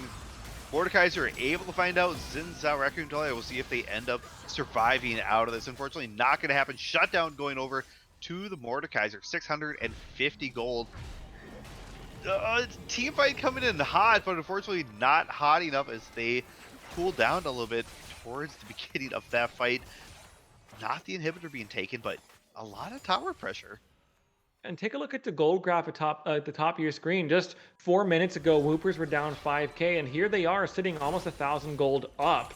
Now, sure, that Dragon Soul gives you about $5,000, 5,000 gold rather, worth of stats, but it's nice to see that swing going back in favor of Woopers. They do not want to lose this game. They do not want to go down 0-2 in the series. Yeah, they are definitely putting up a fight. That last team fight for them looked very nice, and we'll see if they end up continuing this. Vayne tumbling forward, it gives me a little bit of a shock every time I see that too, because all it takes is just one bad tumble to get you in that position again here. But Baron running out, nothing really on the board here for another 2 minutes at least. Baron 230 being the next thing to be looked at. We'll see if a team fight ends up happening. Nope. Someone gets caught out, but the smite fight, I think Xin Zhao got that if I'm not mistaken. I don't think, yeah, yep, Xin Zhao is going to win that one out, so we're back to 2-2. The even game here towards the side. Mordekaiser being looked at as Xin Zhao able to get a little bit of fight. Exhaust going down as well, delaying a little bit of damage, a little, maybe a possible misuse on that there. Mundo looking as well. Xin Zhao towards the back, trying to grab the Vayne. Fortunately, getting popped up by the Lulu using the ult, and they are coming at full force here. Yeah, but Mundo just not going down at all here. Shadow Realm being taken up by the Rakan. Rakan falling down. Xin Zhao trading that kill back and forth. Cleanse being used by Vayne. Vayne doing a good job of tumbling in and out here, picking up a double. Could be triple, but the triple kill goes to Xin Zhao on the other side. What a team fight there. Good dipping in and out. Ugh. And I think summoner spells across the board here are all used, but Aurelia's. Yeah, they burned everything in that fight. It was a very close fight too, but Rat Queen Delilah is the sole person alive left on the map as Painless has now respawned, and so now here will Ishan. But yeah, that was a crazy fight. That could have gone either way. And but Mordstreak just does not quite have the damage yet. We talked about it in the last game that LDR second item, when you're pairing it with a Blade of the Rune King, just it doesn't really make much sense here. I don't think. I would much rather see you pick up something else here. Maybe a bit more attack speed, maybe a bit more actual like raw damage stats or something like that. Maybe a Terminus. But you know, we'll let Mordstreak cook, I guess, because that was a good team fight. Yeah, it was a great team fight. Lulu being able to ult the Vayne really helped their survivability as it's out. It had a great beeline towards Vayne, but unfortunately was not able to pick it up until the very end of the fight at that round. But with now a lot of summoners being up and another Elder Drake being coming up here in less than a minute, if they end up taking this right away, you know, the comeback could be shut down pretty quickly if they end up grabbing it. Baron is available. They've got wards kind of popping in and out onto it, but with the Elder Dragon spawning in 25, I think that's what both these teams are going to want to look at a little bit more. Because if you do get the Elder Dragon, you can a lot more comfortably go for that Baron and just take that as well, and guarantee that if they ever try to contest you and fight for it, you just win the fight afterwards. So we'll have to see how this one plays out. They're playing the ARAM game, fighting back and forth for priority onto the objective, seeing if you can get a catch, seeing if you can get someone stepping out of position a little bit. Sixela needs to be careful here. Stun. Yeah, Mordekaiser briefcase is just hurting quite a bit there. Chunky now and maybe almost a 5th HP for each one that is hit, and they are going to be dancing around this Elder Dragon. They've come up towards mid, trying to find someone to be cut out. Trail is being popped here. Here is the fight. Aurelia going down, trying to disarm a few towards the back, and they are peeling back towards this Twist of Fate, trying to keep him alive. Mordekaiser soaking up quite a bit of damage. The ult going down just for a little bit more vision. Vayne trying to tumble away, but not a lot of areas to go here. The Mundo cannot follow you. Lulu trying to run around. Unfortunately, that Yordle is going to be a stack here for Mundo, picking up the ace. Saya, TF, and Mundo still alive. The big three wreaking havoc, and they are going to be headed towards this dragon. That was a really nice... Albino Sunbear survived the engage from Ishan with just a few hundred health left. Kites back into the fight and says, hey, just because I'm low on health does not mean I'm out of health. I'm not gray screened yet. I can still do something in this game. Pops that ultimate and teleports back into the bush on the opposite side of the lane outside of vision, and then throws that stun over the wall. I mean, out of vision onto Mordstrike to guarantee that Vayne will drop So just really good angles and aggression there out of Albino Sunbear. I'm really liking the vision in these team fights from this Twisted Fate, and both games now just really putting on a stellar performance. Same with Rat Queen as well. 10 kills in the last game and is up to 8 in this one as well. Well, runs a decent shot of getting up to 10 in this game here as well. Yeah, definitely a lot of room for him to hit that double-digit number here, as Baron being the next objective. A lot of vision coming out from them, and they're going to straight just start this, as there is no vision to be had for Woopers, and they're still kind of just lackadaising around. They're going to have to give this one over for free, and especially with the Dragon coming down too, I don't think they can really step out and fight this if they end up pushing. Yep, they're hanging on to the Elder Dragon on 3 of them, and it's the 3 that matter the most: the Xin Zhao, the Xayah, and the Twisted Fate. So, no, wait, no, Mundo has the Elder Dragon, not Xin Zhao. But yeah, so they're gonna have that for at least another minute or so, which means Elder Dragon stacked with the Baron. There's really nothing you can do about this. Mundo and the squad there will legitimately get to go wherever they please, and there's nothing the Woopers will be able to feasibly do about it. Yeah, tower going down and the inhib. We'll see if they end up pushing 4 more all the way down. They want to end the game here. Tower here. Mundo being able to soak up quite a bit of damage. TF grabbing the kill here on the Wukong. They banned it out for a game. Second game, not going quite as they go here. Great team fight coming down. Mundo taken to the shadow realm. Unfortunately, not going to be finding anything as 1 go down, 2, 3 of them, 4 and 5, and a clean ace here as no teammates fall, and a great game 2 by Mint. A great game 2. They closed out that game with style and with confidence. They knew that, hey, we've got Baron, we've got Elder stacked on top of each other. This is the perfect angle for us to slam them with all these stats, to just dive them under any towers they try to defend. We have a really tanky Mundo that makes those towers basically irrelevant. Let's dive into this and let's go and just take the game. And they do it with style. They do it with a lot of bravado there at the end, just running right into the map and ending it just like that.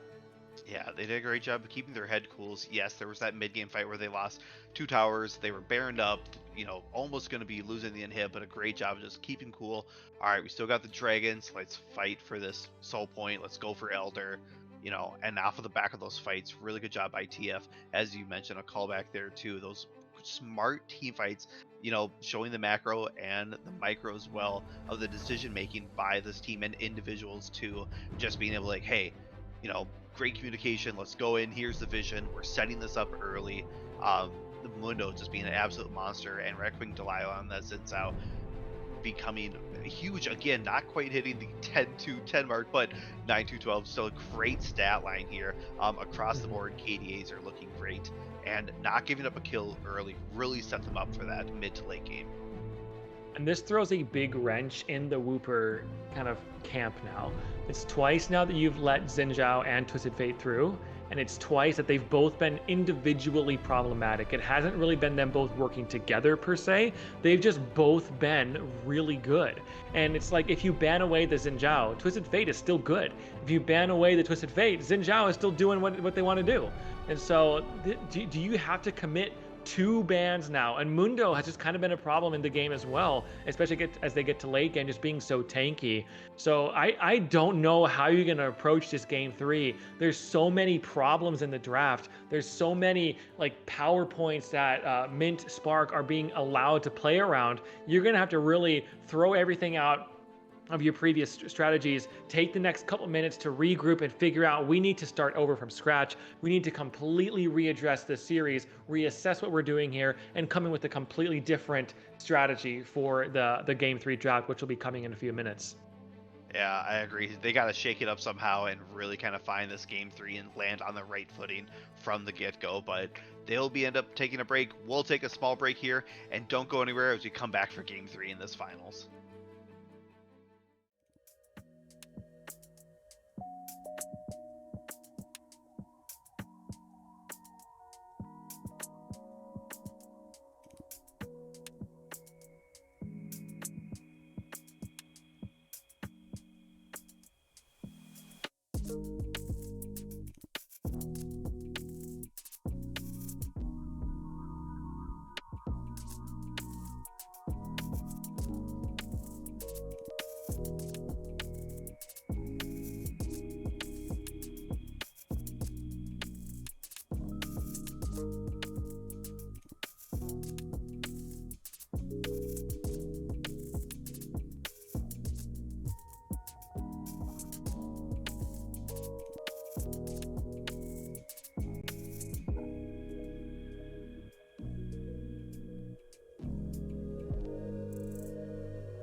We're back.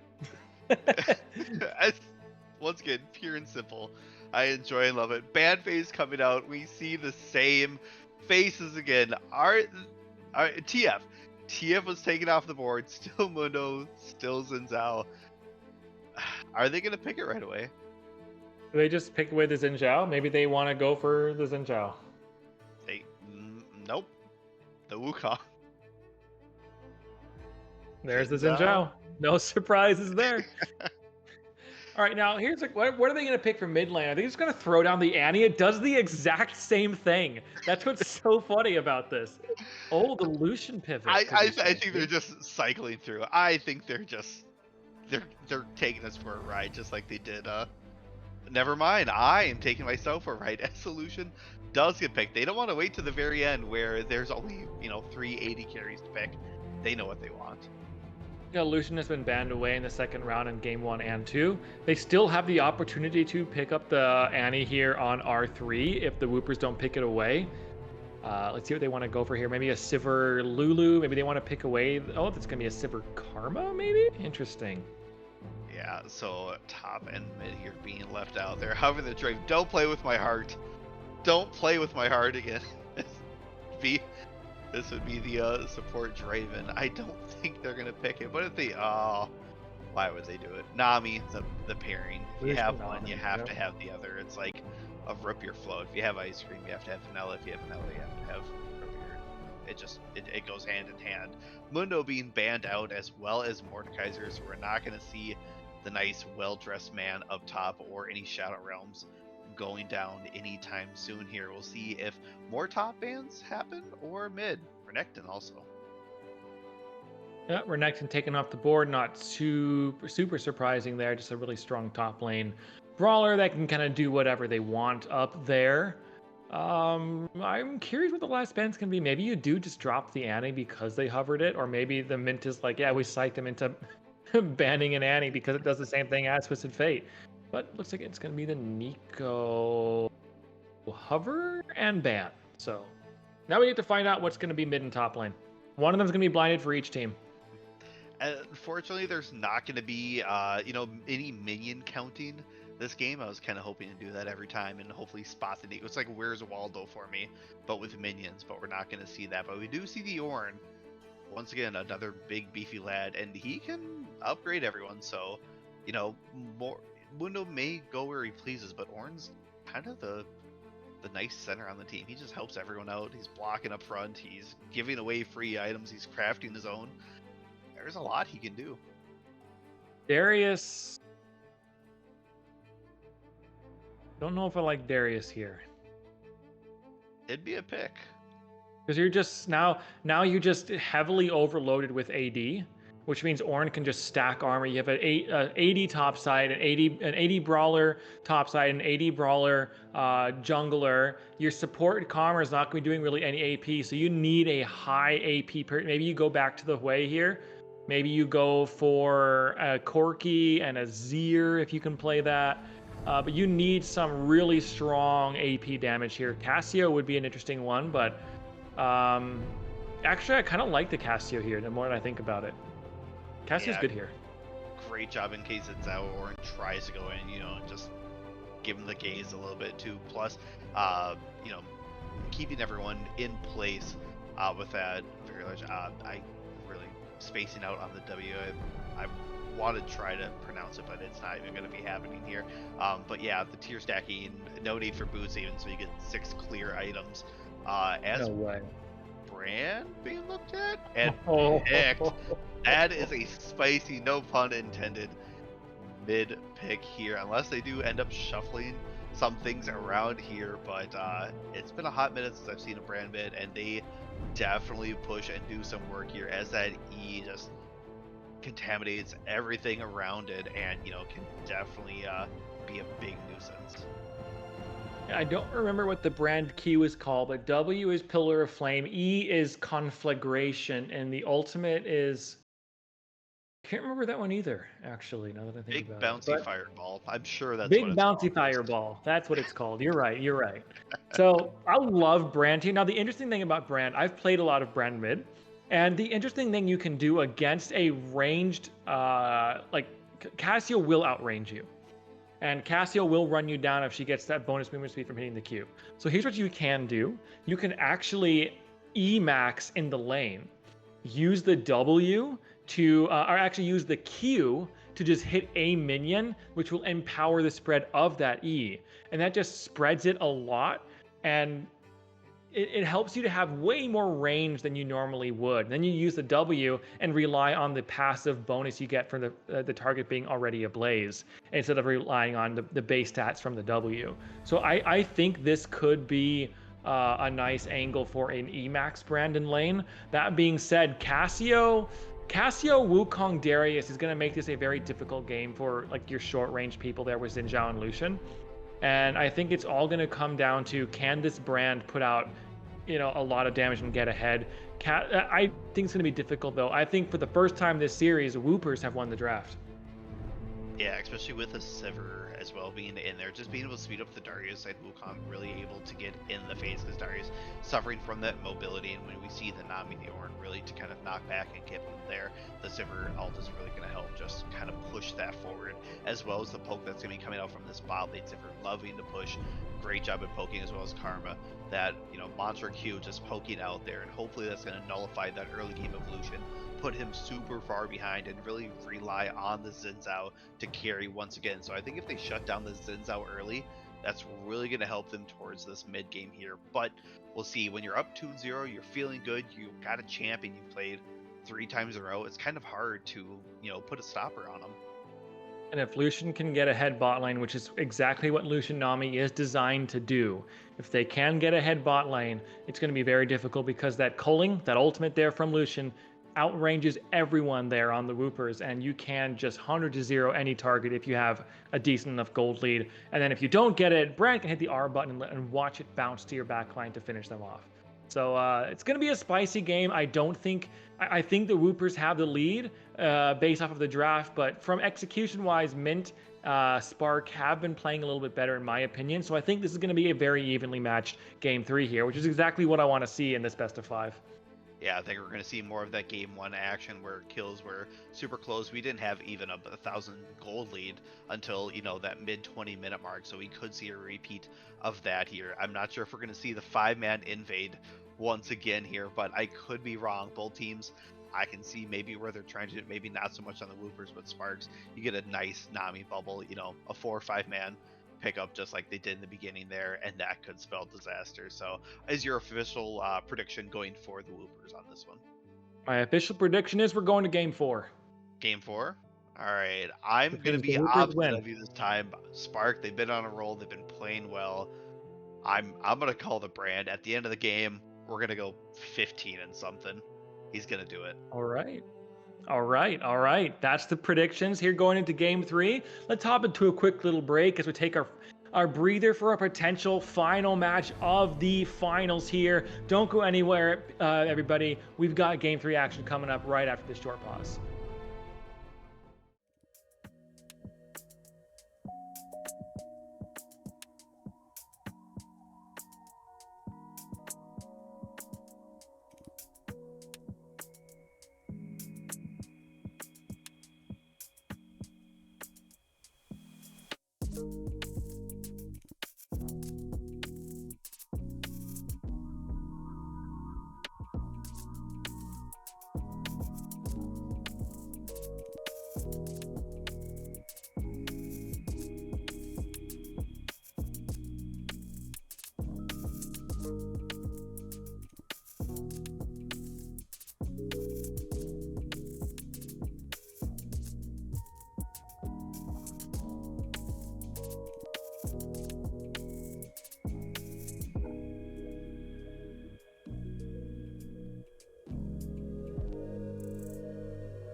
Game 3.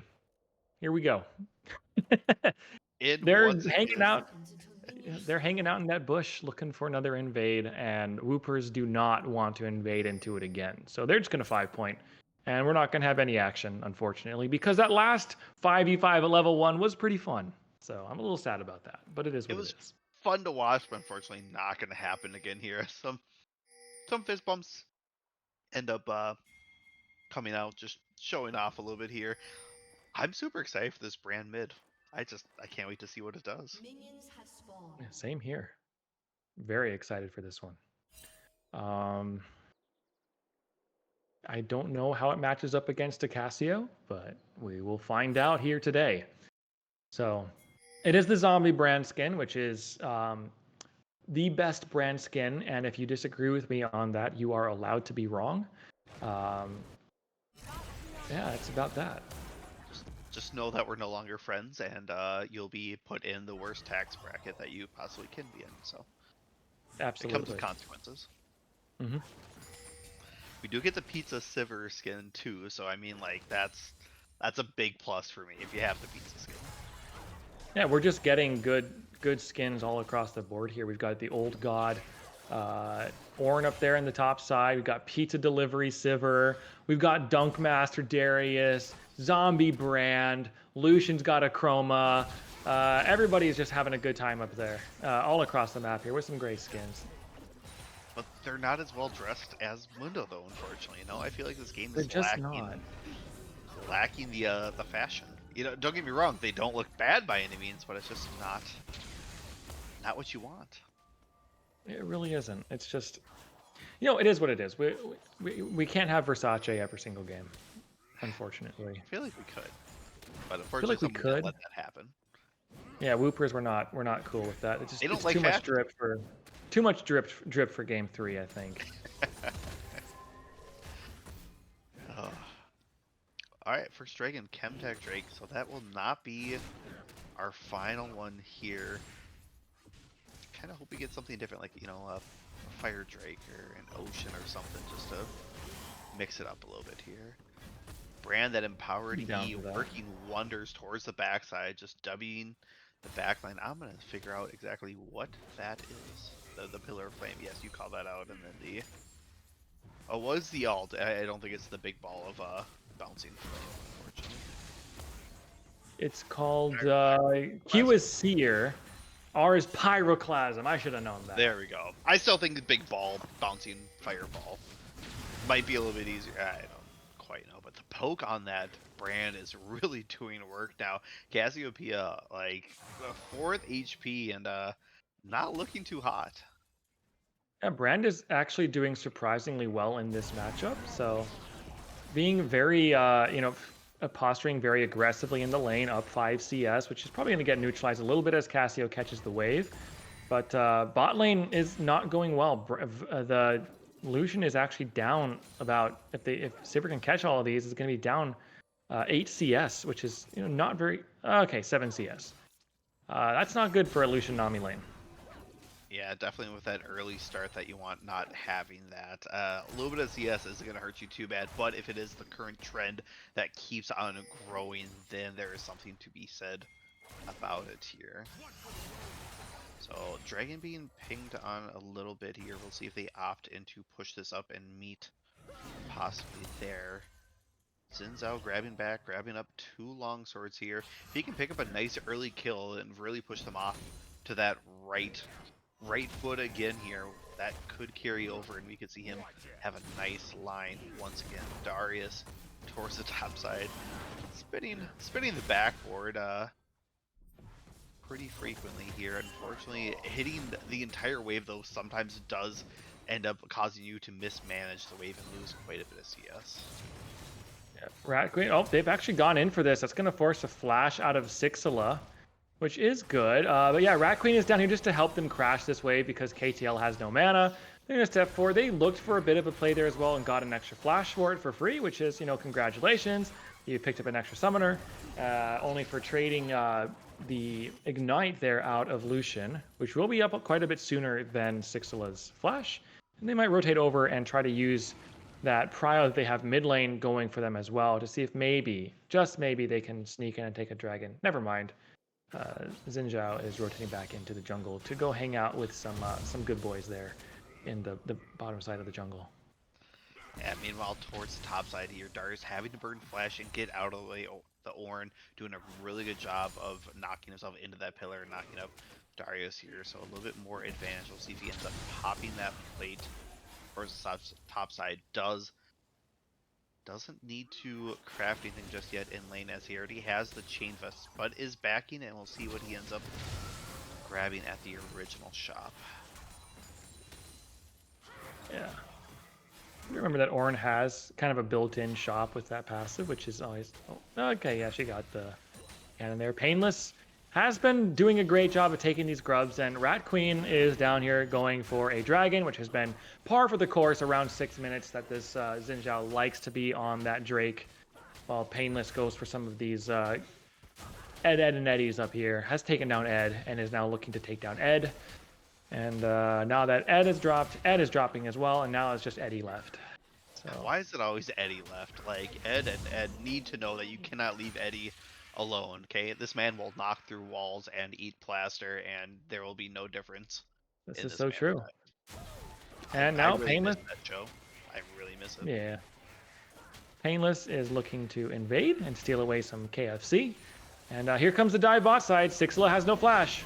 Yeah, Zinzao finding Sixla out here. Lucian being able to pop up there with the Nami, slowing them down even further. Does end up getting the first they're one. going in. Popping out Sivir, the spell shield going down. Pizza coming out. Delilah almost ate. Broke off a little bit too much so you could chew. Not quite picking up the kill there, but Flash heals coming out. KTL almost picking up the double. Yeah, that's still a kill over onto the Lucian, which is really good because you were struggling a little bit against that long-range poke that Sivir and Karma can put out. You got to be careful, though. Here comes Wukong. Yeah, Wukong towards the backside does flash, pop him up. Miasma down, trying to take this brand, and as aggressive as he is, I'm surprised it's taken Wukong this long to come around. Brand is great bullying in lane, but there's nowhere for him to go once he is kind of spoken for there as Wukong burning flash. Maybe didn't need to, but got enough out of it there to be worth. Yeah, Cassio burned flash. Brand popped the flash and the ghost to try to get away from that. Ooh, that's a nice cancel there. Darius popping the ghost here, trying to fight towards the top side. Does pick up a little bit. Ornn coming down, does run right over him. And that'll be another tower plate, I'm guessing, here for him. This Ornn is doing work.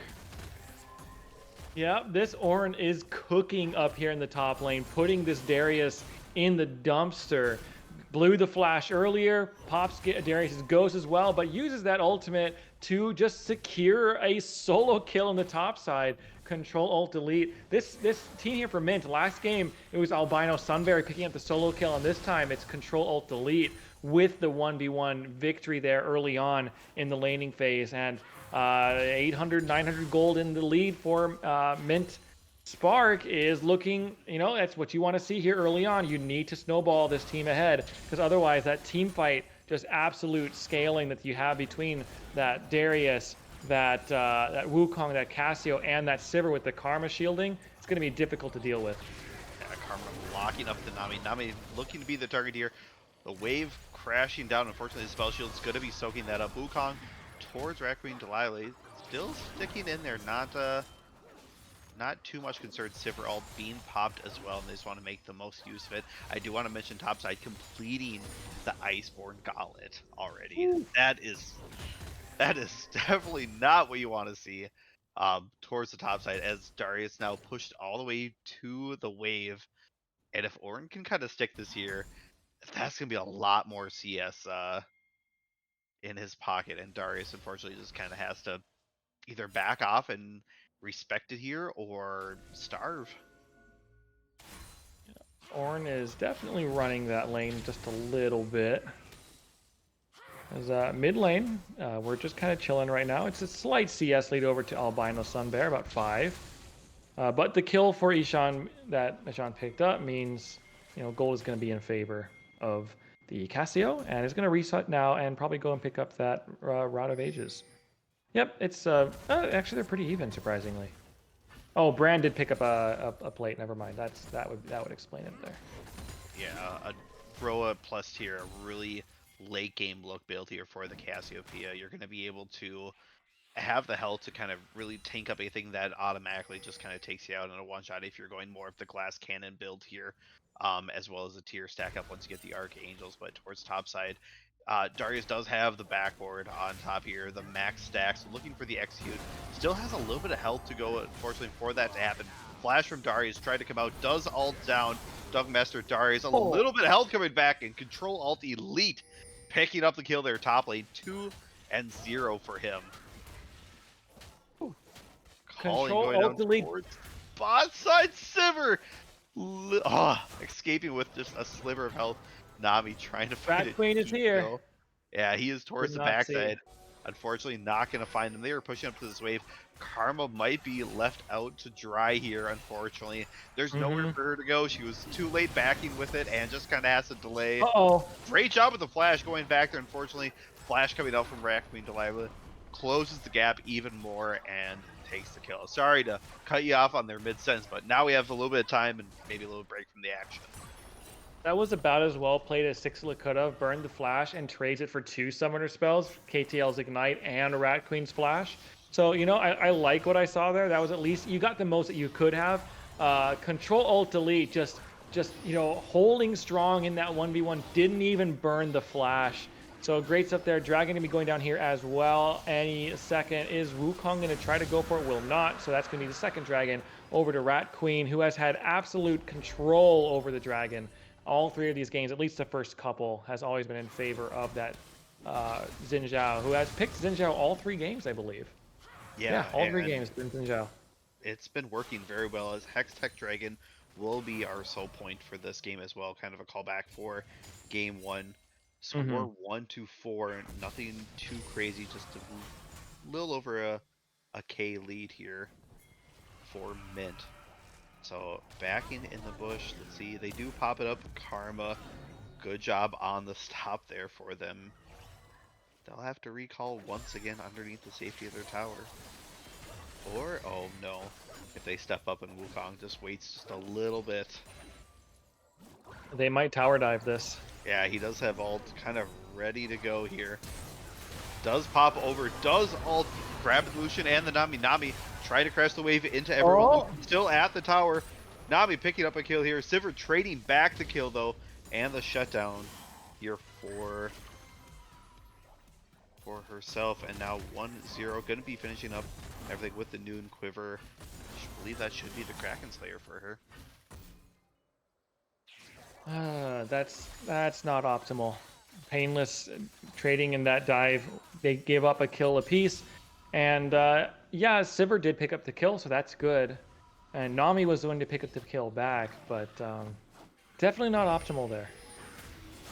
Yeah, you definitely want to go 2-0 out on that dive. I mean, you can't always have what you want, but we're hoping for maybe a little bit more here.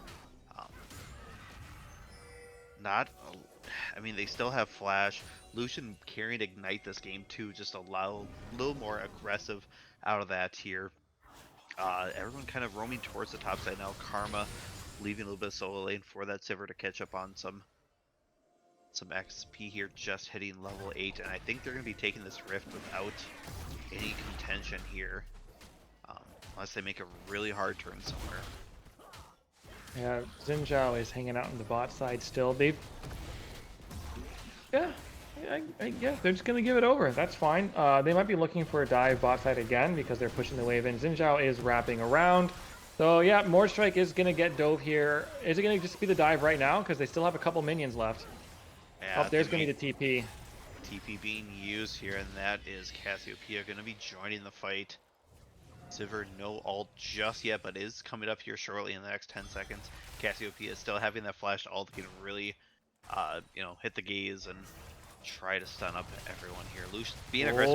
Calling. Spell shield soaking up as much as it can, but can't soak up the entirety of it. And a great job by Lucian understanding the assignment and executing.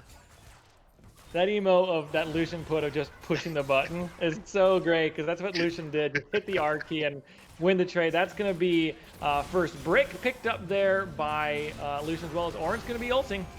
Yeah, towards the top side here, does have the backboard on him, but there's no need to worry. Alt hitting up the Darius as well. Ghost being used here for him, but the trades back and forth, especially with that Iceborne Gauntlet, keeps you well within range here of anything that's going on. Still half health. A trade, but yet you're hoping Darius can, start to take this 1v1, especially when you have that close range top lane that you can kind of use your Q and really heal everyone up. Unfortunately, missing the pull as well. Wukong knocking up once again, but it's not going to be enough, and a little more resources wasted here, opting not to use the Void Plate top as well, for, crashing that wave, and they possibly could have taken that tower. Ornn is just a Giga Chad this game. I love it.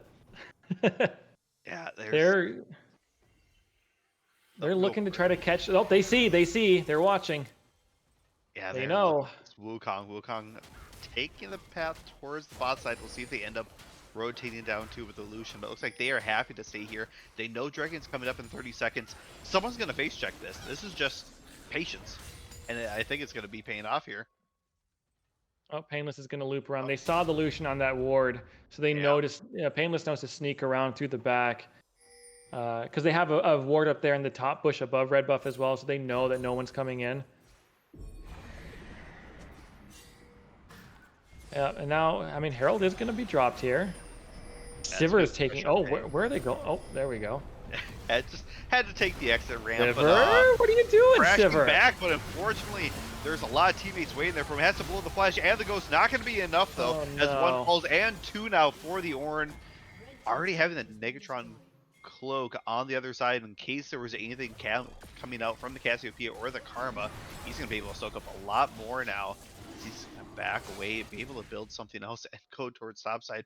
Darius taking the tower, but I don't know if that will be the worth trade as Dragon being taken over 3-0 Dragons.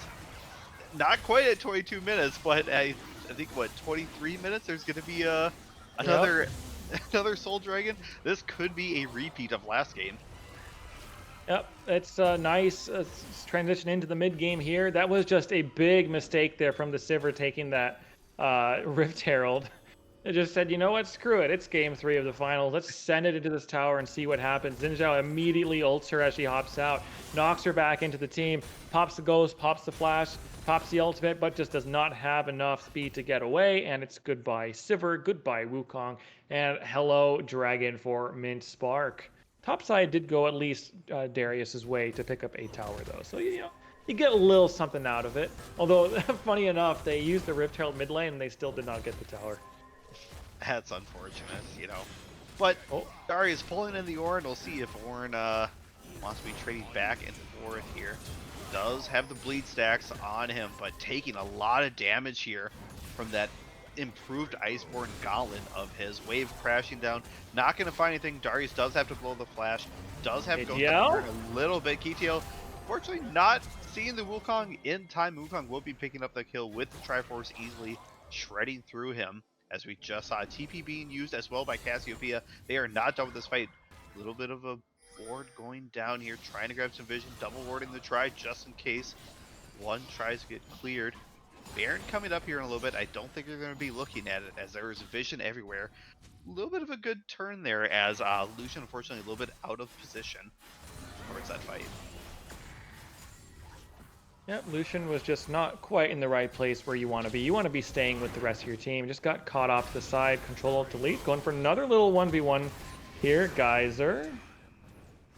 Geyser popping the Ghost here. Having that movement speed is so huge to keep people on the outside of that queue. Knocking him up, and Darius shutting him down with the dunk there. Great job. Is that 300? No, that was a 400 bounty on the Ornn being picked up here. Wukong?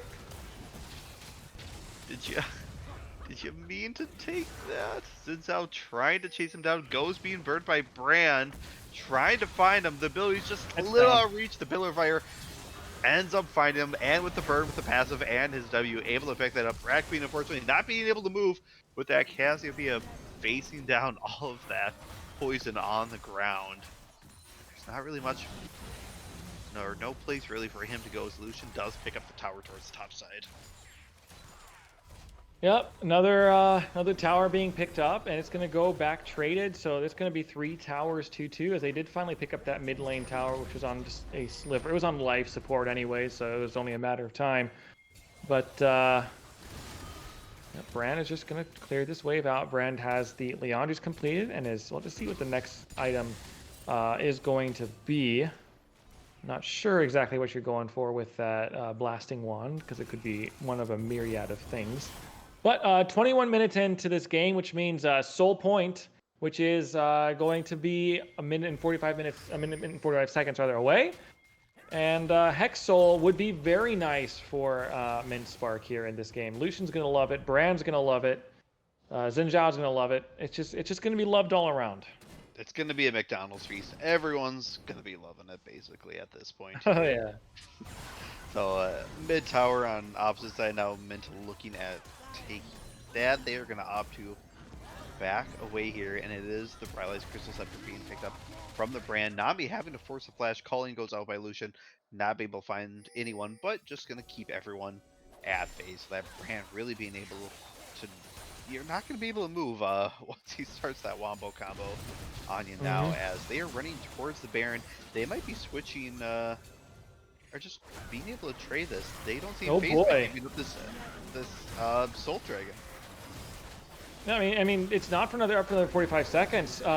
Mint Spark have no idea this is going down. Lucian's gonna roam over there and catch the midway, but they just don't know that they're sneaking the Baron away. Ornn is resetting as well. It's gonna drop here. That is a Baron sneak there from the Woopers. Well played, and they're gonna be able to rotate over with more than enough time to go and contest this Hextech Dragon 2. A macro huge misplay there from Mint Spark means that Omega Woopers pick up a dragon completely free.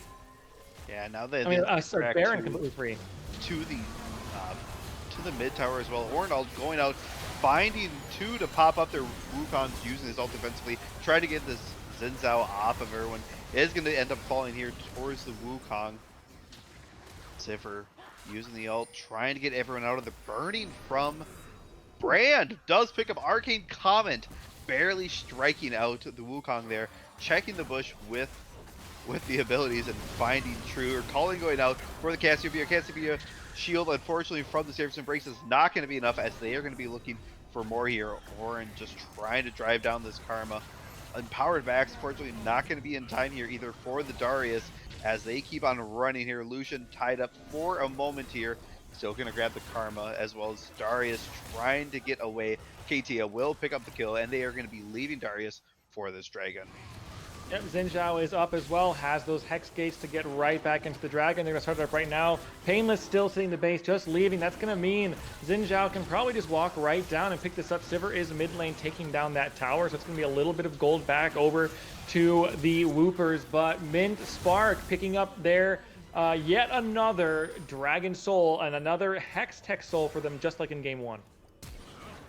Yeah. Oh, that was close. Flash by Darius and Ghost being used, trying to pick up this Nami. Good damage by Brand, able to back him off, as well as Lucian being there. Maybe a little bit of being overzealous here by the Darius, trying to make the play where it was not needed. We look at the gold difference right now. It's basically even, less than 100 for both, back and forth here. Baron going to be running out as well. No objective on the boards. What's gonna come of this? Yeah, it's hard to say. I mean, the Hextech Soul is really nice. It gives you, like we were talking about last game, 5,000 gold or so of stats. But the real problem is that Geyser burned Flash and Ghost. And so that means your engage at this point is just the Wukong. And up against Ornn and Xin Zhao can just say no, you know? And now Darius does not have Ghost to move around. And Brand with that Rylai's is just going to be very difficult for them to run in and try to kill you. Mollywops is in trouble, though. Yeah, Mollywops trying to get out there as fast as he can. Does find help here. Xin Zhao breaking down this Wukong while Brand towards the backside. Ornn on the side here, as picking up the Cassiopeia. Us popping up as well. Zinzao going back in here. Ratalaya picking up the kill, looking for more. They're going to opt to back out and just push this mid here. We'll see if anyone has the answer for Darius or if they're willing to just base race. And it is a one kill over, but a very main piece here, as well as Wukong having to back, not a lot of health on him. And they will take the tower. Yep, tower's gonna go down. Darius did push and crash the wave there into that bot side inner tower, but Ornn is there to collect that as well. 2 items completed, and those ornaments starting to come in. The first one, of course, going on to the Liandry's for the brand, turning into, I forget what it's even called, the augmented one. Liandry's Lament is what it's going to be. And I want to see what the next ones are going to be. I don't think there's anything that Lucian has that can be empowered. Maybe Static Shiv can be, though. I don't remember. Big scary mask of burning is what he just upgraded. I think that was the official name change. Yeah, big scary mask of burning. I like it. Yeah. I like that. I should be naming League of Legends items here with these. 2 minutes here for the Baron. I don't think we're gonna see another sneak here, as Dragon being a little more distance here as time wise, going back and forth. Ornn being the answer for Cassiopeia bottom. I don't know if Cassiopeia birds down the Ornn before Ornn can take her. I mean, Ornn has prioed armor, so it's not going to be. Ishan's going to feel pretty comfortable in that. Is super tanky with that Liandry's for the slow, the Rod of Ages, and the Seraphs for just so much health and shielding as well. So Ishan is not really going to feel threatened to be 1v1'd by Control Alt Elite. But Brand, on the other hand, is going to do quite a bit of damage in these games. It's starting to get some heal cut that there as well with that. What is that item called? I'm blanking out on that one too. The AP version? Oh, I know what you're talking about. The Oblivion Orb. Oblivion Orb, thank you. Yep, the 40% grievous wounds put on there. Yeah, that'll be helpful to heal cut a lot. Because Cassio heals, Darius heals, Sivir, is gonna have a little bit of healing just because it's an AD carry with that D ring. Yeah, and I think Wukong has a little bit of healing as well. Yep. Yeah, so across the board, it's gonna be useful, especially with those extended fights. Darius just loves to be in the middle of everyone. Hit a Q, and there's another 3rd HP back for him from the fight here. So Nami and Zinzao on the wings, just waiting for something to happen. It looks like they're trading back and forth, just waiting for this. Culling going out here is gonna find the false Wukong. So no real damage being done. So 1 ult down. Take a look at the Lucian's items. Just completed the Infinity Edge, and it's been upgraded to, I know what it's called, the Molten Edge. There we go. Molten Edge is completed there for the Lucian, and he's going to be feeling really nice and strong. Ornn bot side did take a tower too. Very nice. Yeah, there's no answer. He is going to keep running this down. He does have TP to join this fight as they're trying to keep a little bit of vision here towards the Baron. If they can just keep dancing with it. Darius does not have the push top, but is still waiting up there just in case he does. Oh! TP being used by Ornn. Fight going on here as well. Cassiopeia being knocked up once, not twice. Unfortunately, Ornn missing the ult there towards the backside. Tried to get the Brand. Wukong not going to be able to do that. Lucian will be picking up the kill as they start to scatter. Bouncing back and forth, picking up the double. The giant ball bouncing of fire does end up doing work here at the end, picking up the double, and that will be Baron. Yep, Pyroclasm OP when it's paired with the Rylai's Crystal Scepter. Brand just cleans up that fight, watching that zombie glowing hand go bounce, bounce, bounce, bounce. Brand is in the house. Brand is picking up a double kill. Brand is picking up a Baron. And whoop-de-doo, would you look at that? Elder is spawning in 25 seconds. It's time for Dragon, and we have time to get there. Hextech Gates bring us closer here as Lucian ends up taking. We'll see if the rest of the team also want to take the magical journey. Unfortunately, no Bard is on the field, but they can still travel in the fun ways. We'll have to see how this one plays. I hope that Mint don't try to play and contest for this. I hope they instead try to use their Baron to get map pressure and then just have like one person hang back and start taking the Elder down to half health, and then group back and take it from there with the pressure. You're wasting Baron at this point. Use your map pressure that you have to get cryo onto the objective. Use it to clear out vision. Make them walk into you. Yeah, there they go. They're going to start to leave this objective and play around it quickly. As Darius is now out of position. Yeah, Doesn't have Darius Ghost still either. having flash. Yep, as you said, no ghost though. Does have to burn it right away just in case something does happen. Dragon being started, not a lot of great damage being torn out here as the Colleen goes down. Not gonna They find just want too to much. flip it. Just a little bit of a here it is. Darius on the backside though. This is a pinch play from them. Namiel's going down, gonna find the Cassiopeia, but there's no follow-up afterwards here. Brand reaching out, trying to find someone, but Lucian on the backside does pop the flash here of Karma. Karma now dying. Also, Cassiopeia looking to be the next target on Raqueen, but enough has happened. No. He's got to be careful here as enough people has peeled back off of Cassiopeia, and that was a little bit of a 5-1 dive there. Wukong still towards the backside, looking to do something. Has to hit the flash pad the other way, but the Hextech Dragon damage ends up doing the damage and the work for him, picking up the kill here. That was clean. 4 down. Dragon slowly being taken over here. Very, very slowly. Are they healing? Yeah, it's a slow take. But, you know, it's not a super big rush. I mean, yeah, you're wasting Baron a little bit, but here we go. Now they're going to take it. Bam. I mean, at the same time, I get it. You can stall it so that, because right now, what you have Elder Dragon is being wasted because half the team is already dead. So I guess it does kind of make sense to just hang on and wait so you can actually use the Elder Dragon a bit more effectively. Now, remind you, this is what happened last game. When they had Baron, Soul, and Elder at the same time, they pushed in and won the game in about a minute and a half from this point. So we'll have to see if Mint want to do the same thing again. They say, we've got Baron, we have a huge tank, and instead of the Mundo, it's the Ornn, who's going to be, you know, very tanky still. We can just start running. See, look at how much health this Ornn's got. He can just start standing under towers and tanking them up, and they can look to take any fight that they want with that Baron and that Elder. So we'll see if that's the game plan here. If they just want to run it down, and actually Baron did wear off, so that is no longer there. But they still have Elder. Even without Baron, I think it's going to be the same result here as they are just moving forward with not a lot stopping them here. First backside Nami finding the Wukong here with the clone, popping up both Lucian. Oh, goodbye. The Colin with enough Elder damage to Requiem Delilah, picking up the kill towards the backside. Shut down though from Darius onto the Lucian. Is it going to be enough though? Dragon pops out, executing 1, executing 2.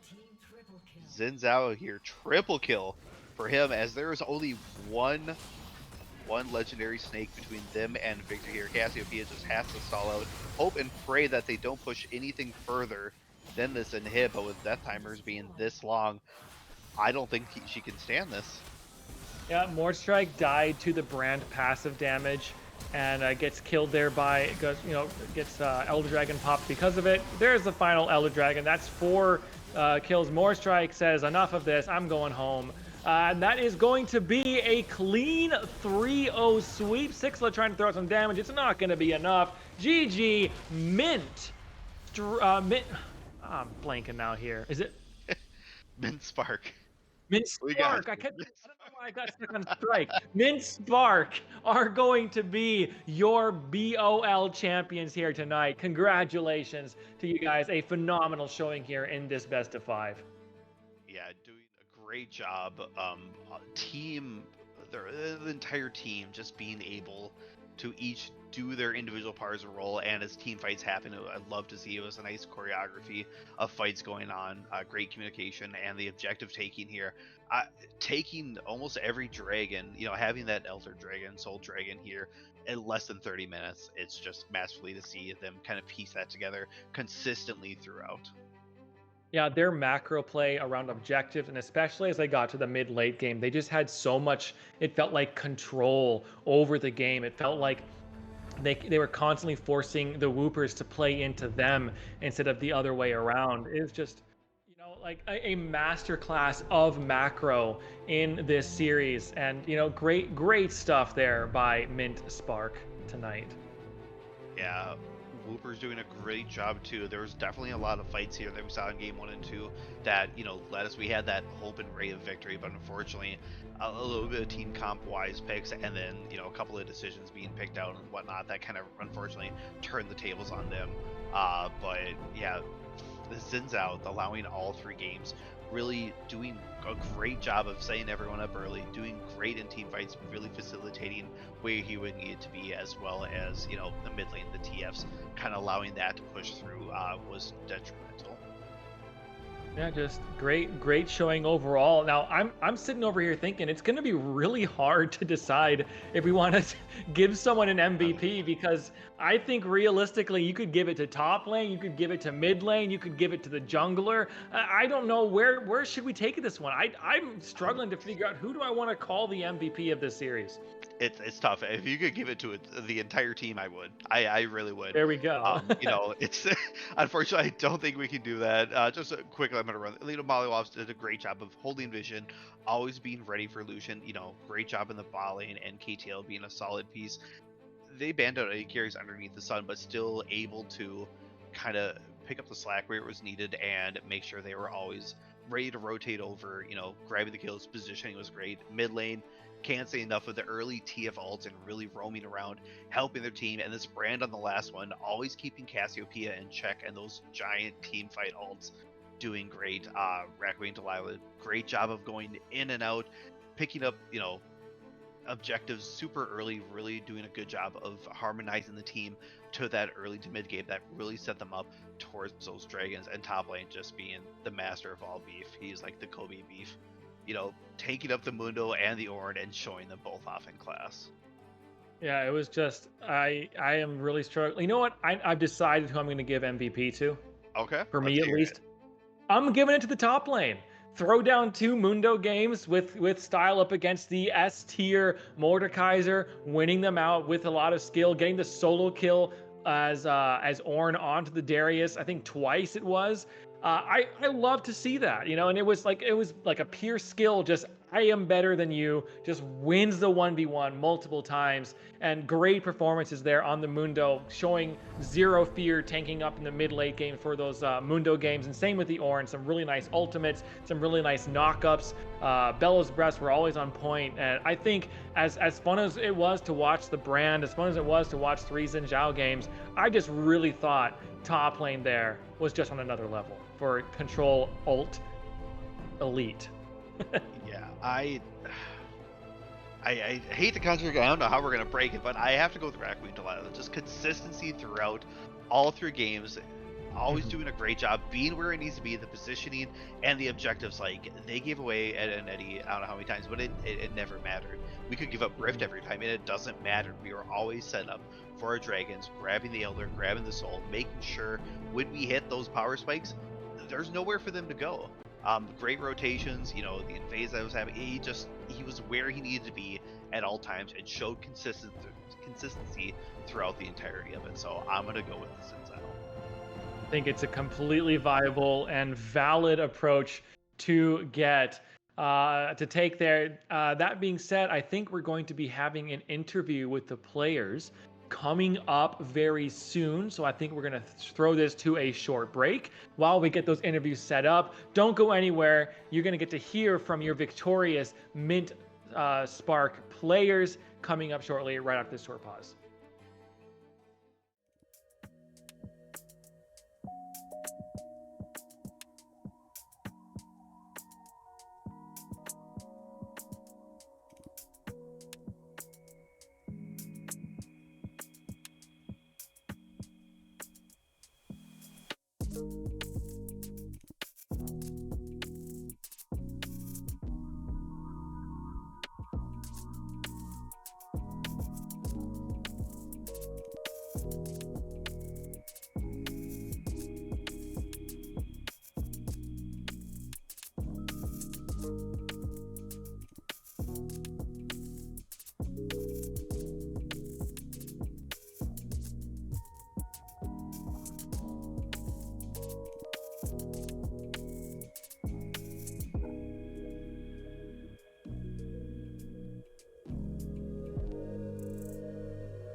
All right, everyone, welcome back to the MVP post-game interview. MVP, we decided, we can only pick two people to interview, and we had three people we wanted to give the interview to. So before we pulled in the two interviewers, we decided we're going to give MVP to the top laner, and we're going to interview mid and jungle so that everybody gets their flowers, everybody gets their chance to have some time in the sunshine and in the light. We're joined here by Albino Sunbear. Say hello. Hello, everybody. Thanks for having me. And we've got the jungler, Xin Zhao One Trick Pony, apparently, Delilah, for in the jungle there as well. Say hello. Jesus Christ, how's it going? And first question right off the bat, we were kind of talking to you about this as we were about to get into this interview here. Tell us all about the Barry Allen Twisted Fate. What got you going with this full movement speed? Really weird. What was that item you rushed there at the beginning of every game? Like Shirelia's Rush Twisted Fate. Tell us about that. Well, right now, TF is just one of the strongest mid laners on the patch, and one of the main reasons for that is the core rush of Shirelia's, Lichbane, and Swifties is so cheap, and it makes you run so fast. I think you get like 440, 450 movement speed before you even pop anything. So, like the whole point of it is just you're basically impossible to catch. You shove, you roam, you get the other lanes ahead, and you're just playing a pick bot the entire game. So I came into the series. TF is one of my most comfortable champions, one of my most played mid champions.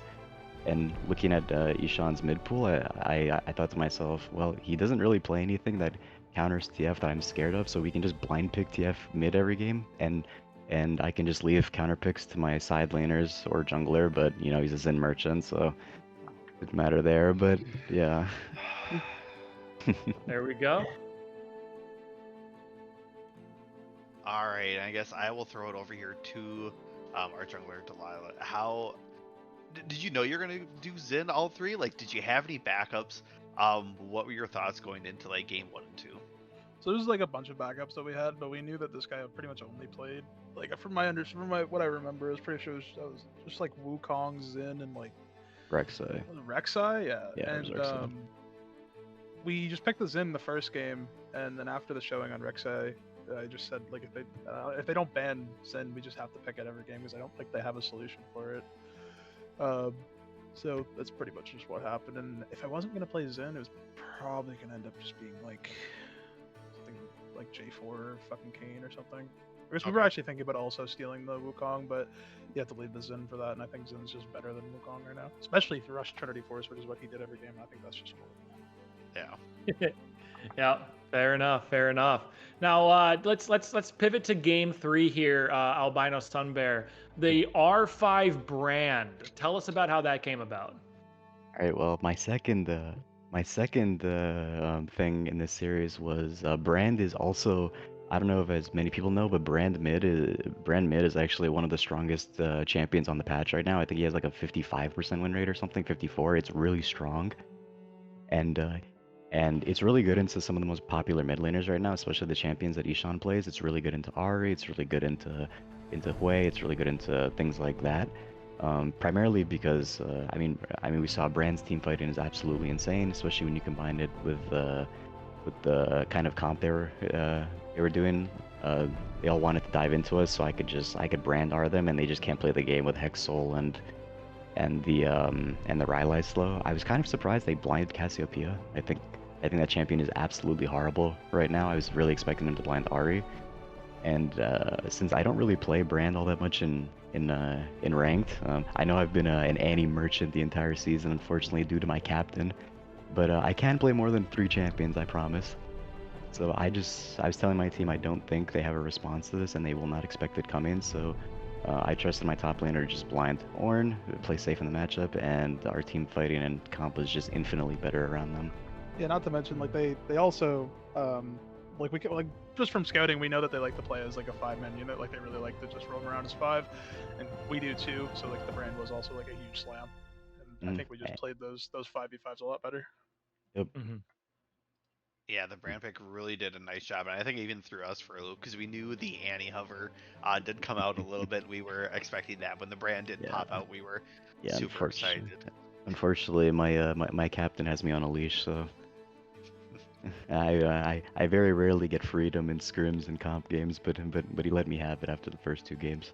Hey, for the showing that you did in TF, it was probably a good thing that he said, "Here you go, free reigns, pick what you want," because it ended up working out. Shifting one more question here for the jungler was, or more for the team wise, did you guys have that going in that you wanted to take dragons early and have that be your main objective focus, or was that more of the pace of the game? Like, okay, this is kind of where we're at. Let's start this. We know they're topside taking, you know, the void lanes. Take me through So that.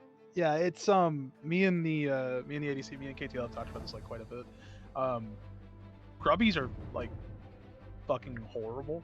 I don't think they're a good objective at all. I think you can literally trade 6 grubbies for 2 dragons as long as you're not behind because of it. Like you're not down 5 kills. You just like you're somewhat like, is 6 grubbies really gonna win you the game?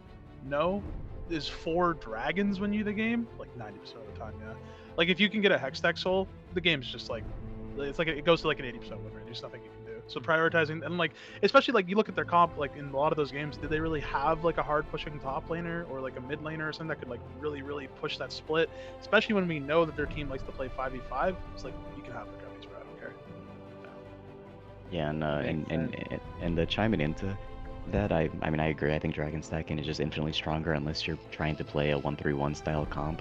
Then 6 Garbies is good. Like if you're gonna play your TF on their side, stuff like that, that's just gonna pressure side lane really hard. Then like what is the value actually of that in the game 3? They get 6 grubs. They have Darius with no TP. Is he really gonna sit on side lane while we just take every dragon in the game? And then what's gonna happen? Cassio's gonna be in side lane, and I'm definitely not aware of Cassio being the absolute terror of the split pusher that she is. So it just in all the comps we want to play, we just 5v5 dragons, get a hit soul, and it's just impossible to play the game, especially with Elder buff. I think it's just way overvalued. Fair enough. One last question, just kind of spread across the board. Anyone you want to shout out? Any final like notes you want to thank, special thanks, etc. You want to say after winning this season here with MintSpark? I would. I mean, I just want to thank everyone on my team. Obviously, like you can't give an MVP to everyone, but I think everyone in this final series and throughout the season played their part. We didn't have any selfish or ego players. We all knew we had roles to play to fulfill in our games. So I'm gonna thank my captain for organizing this, and my top laner, my jungler, for allowing me to play to like let me play the type of style that I want. And of course, my support as well. Even though he is a serial inter, sometime we have to keep him on a leash. When he tries to go ward, when we're not on the map, we have to get this cat spritz bottle to get him back. my- You should have heard me in the call of that last game, bro. It's so funny. Every time Yeah. he ran into the enemy jungle, it's like, bro, you're not allowed to be there. You need to come back. Yeah, yeah. The comms was basically like, "Bad Molly, get back, stop that." And he just said, "Sorry, I'll come back. I apologize." No, yeah, but overall, I think the whole team was a lot of fun. It was the first chip that I've ever won, even though I've been to finals Same. a couple times. Especially, I got to finals one time with BOL. But yeah, no, it was a really good season. I'm just sweeping playoffs was it's just insane. I'm really happy that we did that. Yeah. Maybe. Especially like there was I don't think we had was there any pick'ems that weren't on our team that had us like sweeping all the way to finals? I don't think so. I don't highly believe so. doubt No. that. Well, either way, a really well-deserved championship for you guys to put in your resume, your repertoire of accolades here in the Blue Otter League. That being said, I want to thank you all for joining us here in the Blue Otter League, you in the chat, anyone else who's been watching and silently lurking and not interacting in the chat. It's totally cool. We're glad that you were here to watch. My name is Sharpie. I've been joined by Gitano, and we've got our production team, Chippy, back there as well, doing some great work.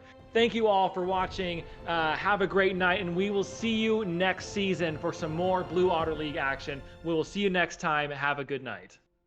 Thank you.